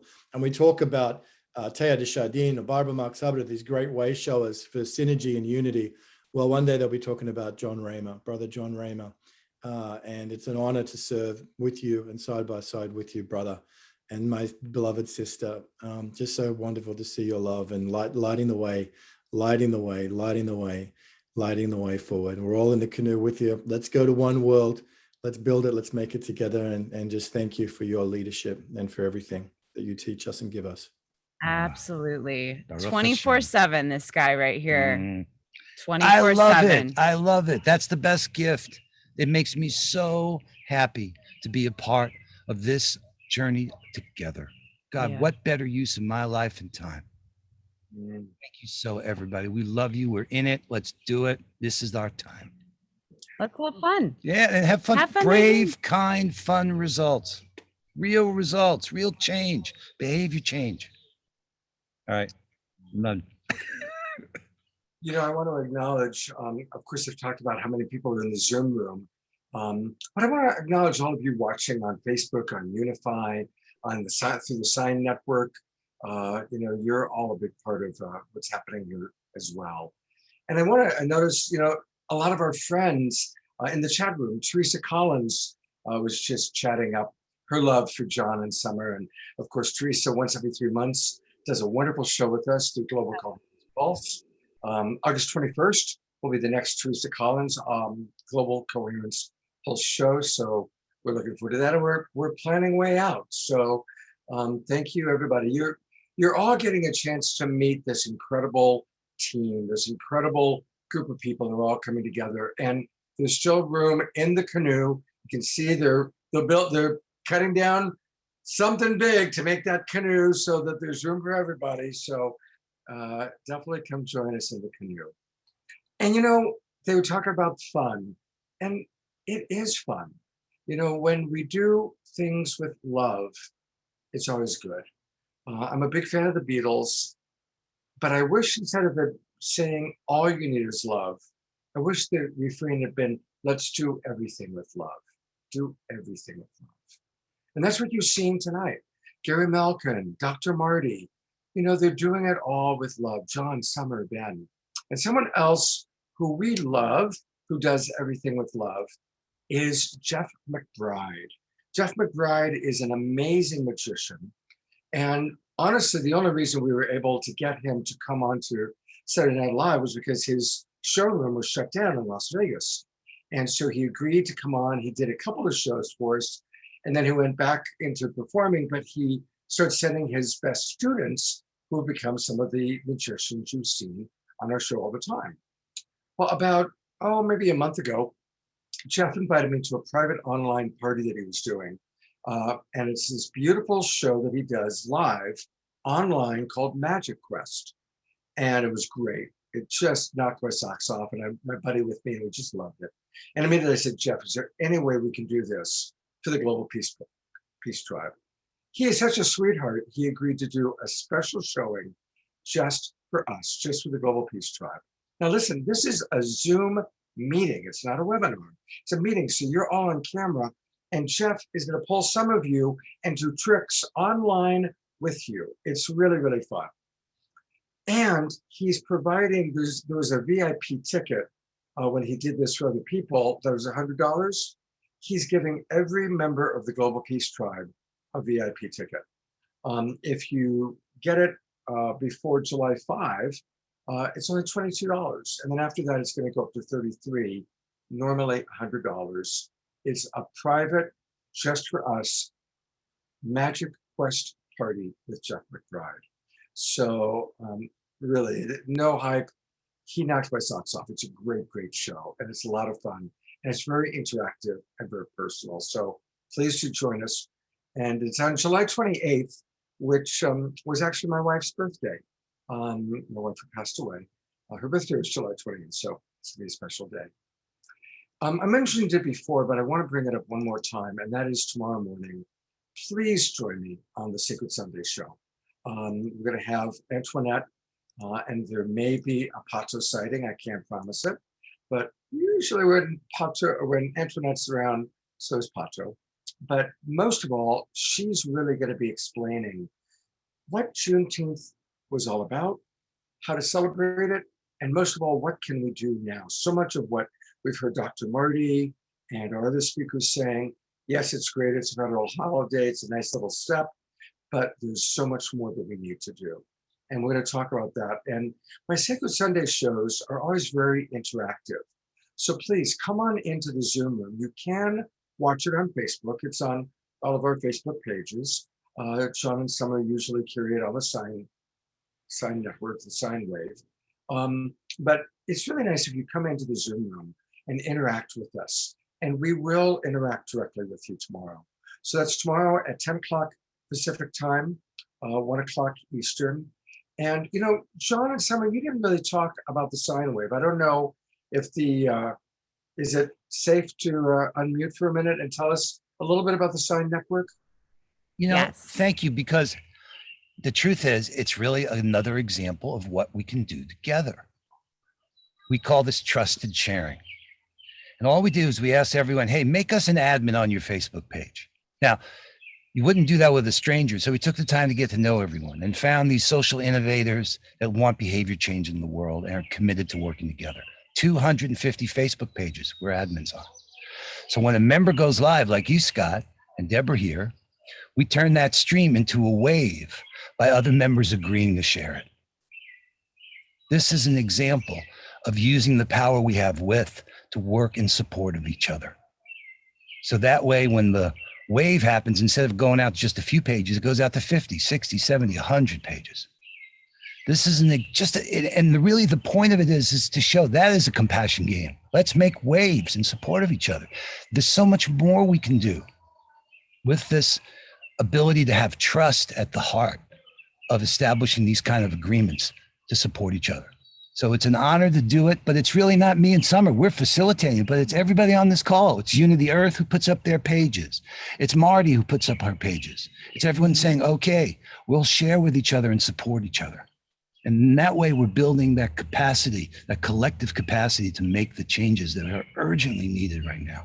So the Patreon page too is a part of how people become members, how organizations become members of the Sign Network. And we always suggest too, often it's like that is such a creator place, as we've been hearing of many musicians, and it's such an incredible opportunity, I think, for so many of us to think of how our fans, how our community can continue to serve and support and be of receiving the value that you are bringing. So it's often also a conversation with members like, hey, being creators on Patreon. And it's an incredible platform. And we in the Sign Network, we're very inclusive. We have many different tier levels to come into the Sign Network. And I just always like to say, let's start with a discovery conversation.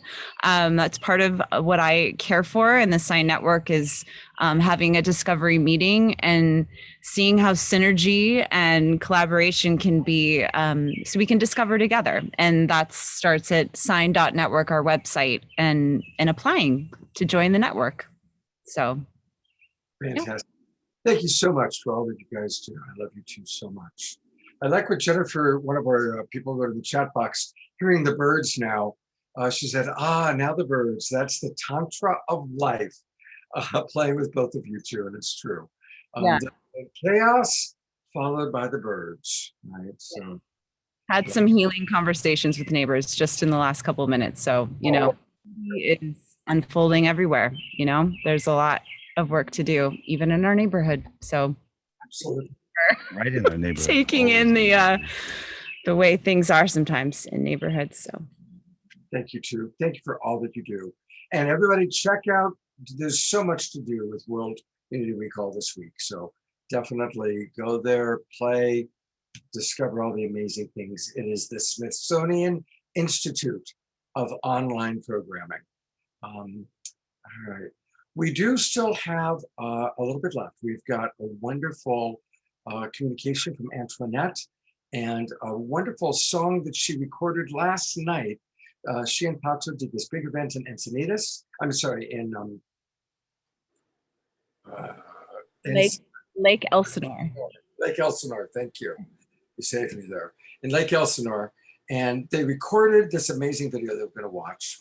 And speaking of amazing videos, here's something from our dear friend Jay Mayer. Blessings. Thank you for blessing everyone watching this with your best blessings for everyone. Times 10, times 10, times 10, times 10. Thank you for divine love, for miracles and good fortune. Thank you for blessing everyone watching this with your best blessings for everyone.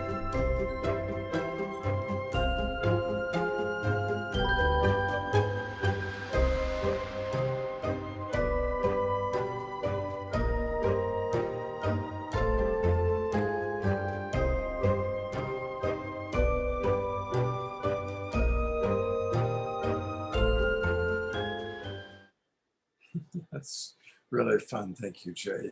Jay has such a beautiful heart, and he's so about appreciation and gratitude. And I really honor the religion that is the attitude of gratitude. It's very, very beautiful. All right. I want to thank one more time, so many of our presenters and musicians and friends are still with us, and you're welcome to stay. But we're going to kind of wrap up with this 12-minute video from Antoinette that goes into Juneteenth, goes into what she's doing, some of which you've heard before, but it's really important. And then we'll have the music video she just sent me this morning. So that's what's happening. If any of you need to log off, I'm going to go to gallery view one more time, just to acknowledge everybody. And Deborah, is there any final words that you'd like to share?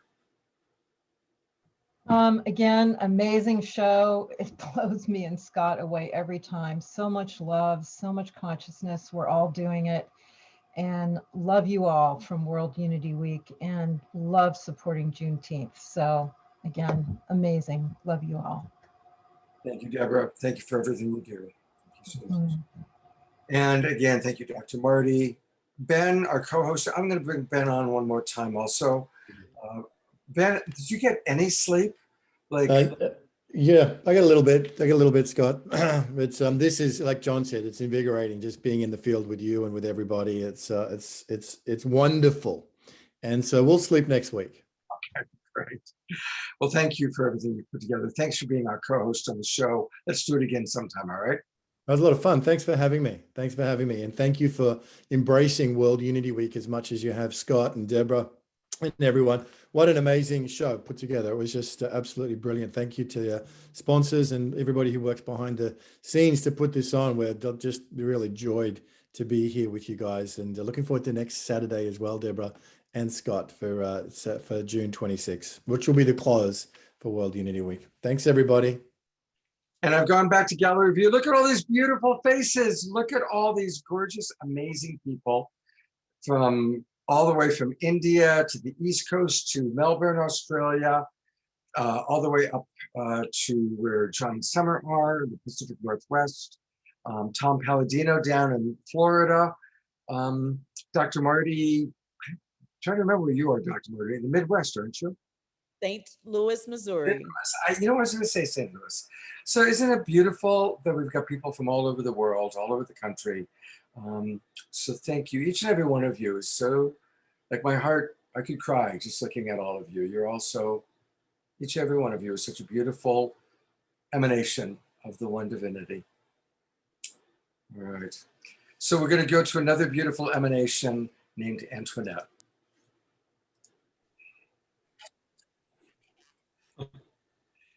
Antoinette, thank you so much for spending some time with us. And please tell us about what you're doing with Stand Up for Justice.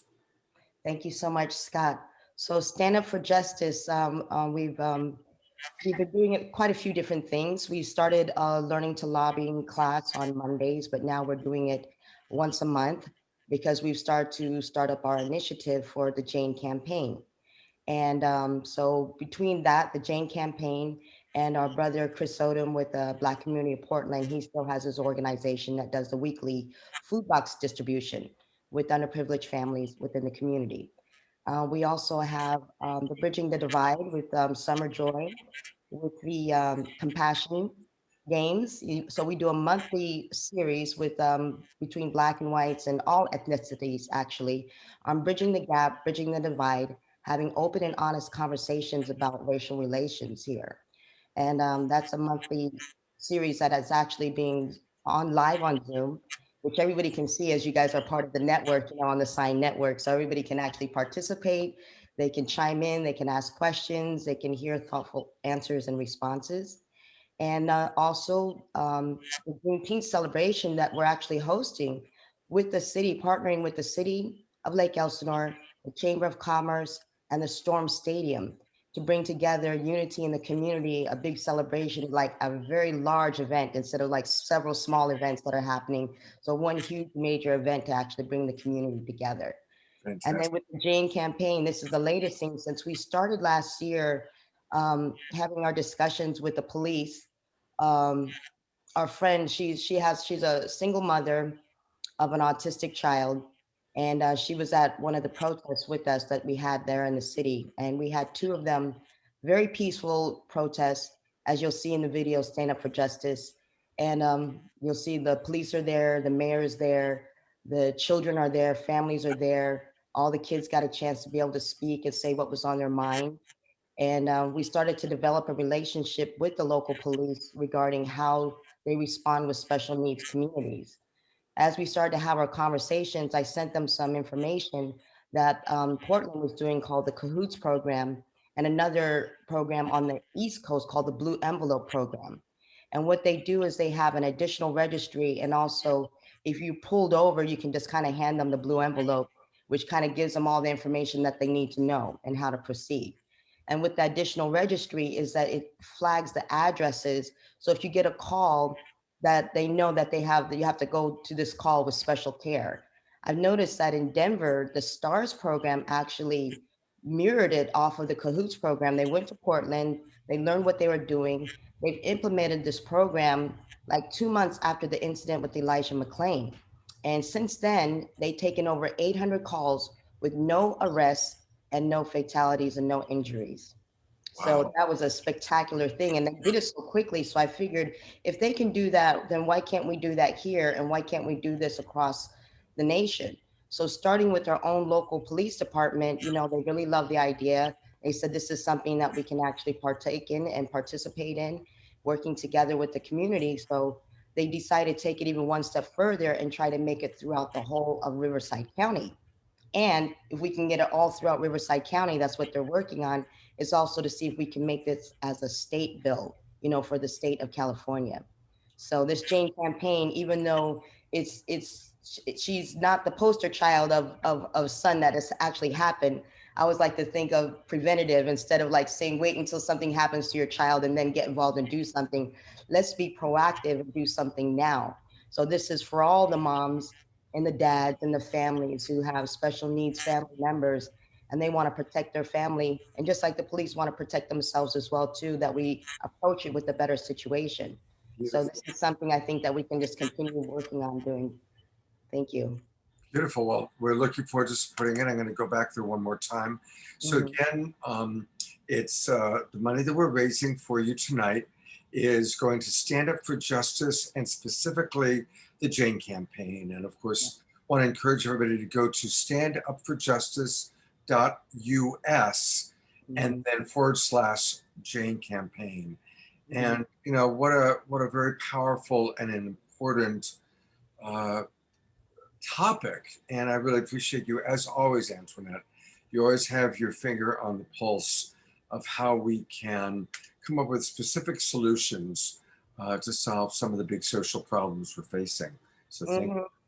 Thank you. And, you know, also to mention, it was actually at a Costco, there was an incident of a shooting last year of a special needs adult in Costco with an off-duty officer. And somehow an argument had broke out at the, you know, where you get the taste food. Right, you know, the samples. The samples, right. So anyway, he punched the officer, and the officer pulled his gun and shot him. And when the parents turned around, they shot the parents too. Oh my God. So, so they killed him and they killed the parents. They didn't even know what happened. They just turned around and they were in the hospital for months. So this was like a very big concern. And so when I asked the police about this, they said, well, there's certain training. So every police department is different. Some have training when it comes to recognizing, you know, special needs, and some precincts don't. And so from what I was told, and I was like, so this is one of our questions. You know, we have so many questions. It's like, we want to know, what is your training? How do you identify? How do you proceed? How can we do this non-lethal in different things? Because Jane's son, we take him out all the time. And he's like a bull in a china shop, you know, if you want some French fries at Golden Corral or whatever, you know. And he's nonverbal, but he's such a lovable kid, but he doesn't even know his own strength, and he doesn't respond, you know, to verbal commands or different things. So it's, and I feared for that. I was like, that could be her son, that could be anybody, you know, at any age. So. And of course, we're celebrating and raising money for you this weekend because it is the weekend of Juneteenth. Yes. And would just love for you to share for a minute or two about Juneteenth, a little bit about the history, and how it's growing. The movement to make it a federal holiday is growing. Yes, this is very important, you know, because I actually didn't know about Juneteenth until more recently. You know, these are things that wasn't taught to us in our schools and in our history books. And that's something that I also want to focus on, is as far as what is the state standards, because there was an incident in one of the other states where people wanted to opt out of Black History Month. They felt like it wasn't necessary for them to learn, but there was so much clapback and from the community and from the online community to say, this is something, Black history is actually American history. This is all part of all American history. So it wouldn't be fair for their students or anybody for them to not have to learn about it. And then it made me think about what was the state standards. The state standards was, we were once slaves, and then Martin Luther had a dream. What about everything else? And we don't know anything about anything else. So after 14 years, I went to 14 different schools growing up. And out of those 14 different schools, I wasn't getting the kind of education and training that only some schools, which I've noticed, like they're teaching all these things like Howard Zinn education and different stuff. But for the most part, it's not even just the students, but I think a lot of teachers themselves need to go back to school in order for them to be able to teach it to their students. So Juneteenth, one of my favorite things was reading what does a Declaration of Independence mean to me? What does your 4th of July mean? And that was Frederick Douglass. And when you read this thing, it's very powerful. He basically told them off because it's like, why you have me coming to speak about freedom and we don't even have freedom for ourselves? It's almost like an insult, you know, but the way he said it was very eloquent, very poetic, you know, he was a great orator, you know, and that made me think about it. I was like, wow, you know, he was very ahead of his time. He was really trying to bring people up to speed about why freedom and equality for all people, like in the Declaration, is supposed to be there for everyone. So we didn't actually realize that, because even though Abraham Lincoln had signed the Declaration of Independence on January 1st, 1863, that's when it was supposed to happen. It didn't take another 2 years until they finally got down into Texas, where there was 250,000 slaves still in slavery. Wow. You know, so they didn't get the memo, the message, and they weren't, you know, they weren't really pushing things along. So that's really our Freedom Day. They kind of call it Freedom Day.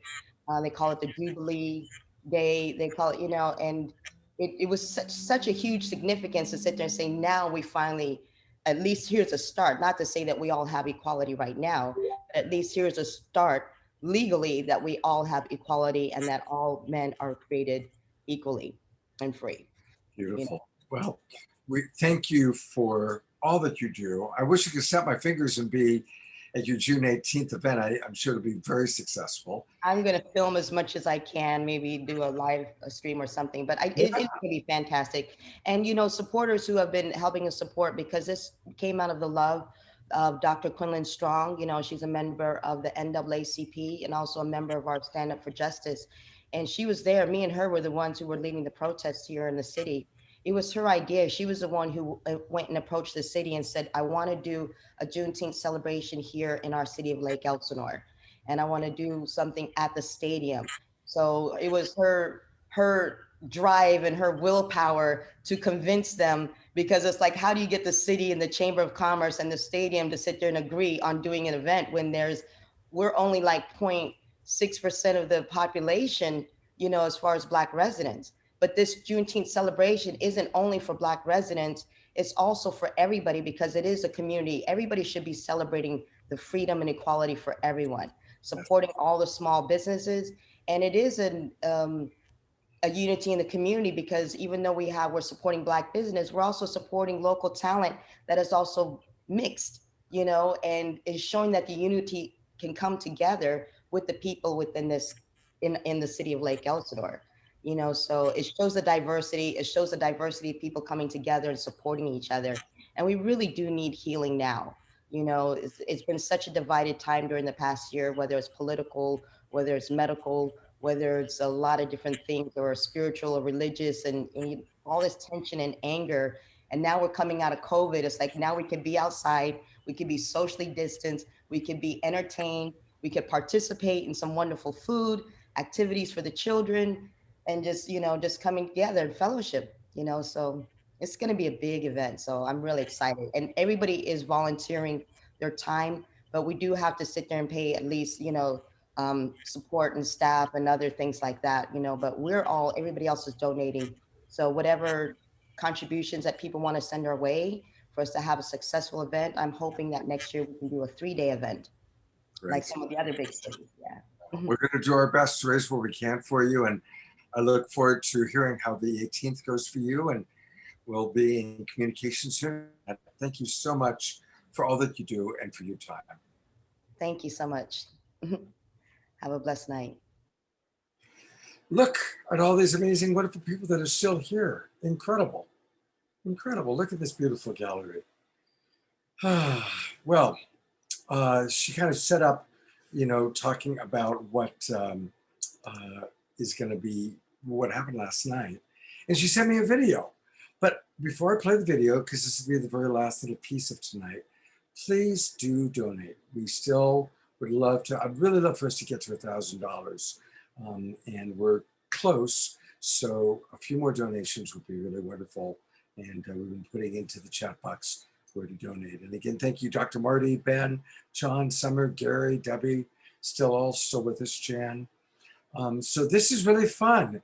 And it's a great song. It's called No Stopping Us Now. What a perfect way to end the show. And this is filmed last night in Lake Elsinore at the big event that she just described. And it's a really, really fun video. This is an awesome song, Scott. I'm so happy you're playing this. Isn't it gorgeous? Oh my God. I know when I got it from her this morning, it was like, wow. Yeah, so.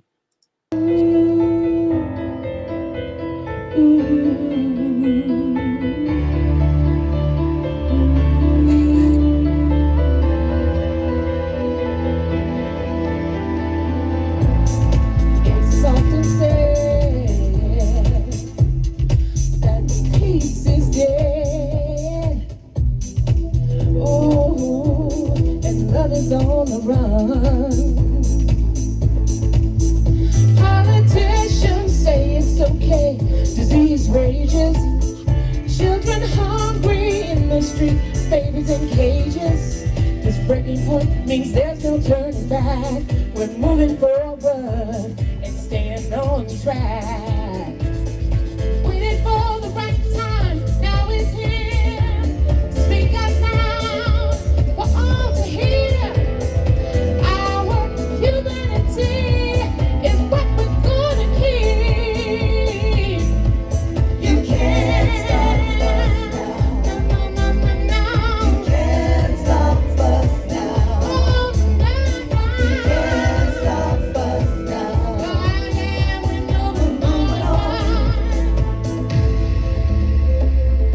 When I open my mouth to speak my piece, you say I'm talking too loud and try to hurt me. It's much too strong, the vibe is too strong to shut it all down.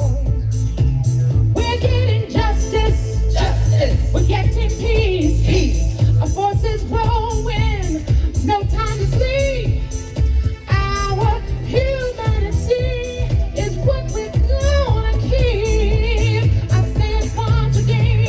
You can't stop us now. No, you can't. You can't stop us now. You can't stop us now.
That is so good. Was that fun or what? I'm going to let my hair down on that. Fabulous. Oh my God. Woo, woo, woo, woo, woo. That's a classic. I don't want to stop. Now, come on. Hey, You can't stop us. now. Ladies be damned. Can't stop us now. Oh, I love that. Moving on. We're moving on. We're moving on. Moving on. Yeah. Woo! Magic too. Magic. We're still here. Right. Wow. Acknowledge the 170 Zoom room, wonderful friends, all the people that are still donating. Thank you. Everybody watching on Facebook. God bless you. All right, now go to the World Unity Week schedule, take a look at all that's going on, pick out all the wonderful things you're going to do, get a good night's rest, and come back tomorrow morning for World Unity Week and Sacred Sunday with Antoinette and myself.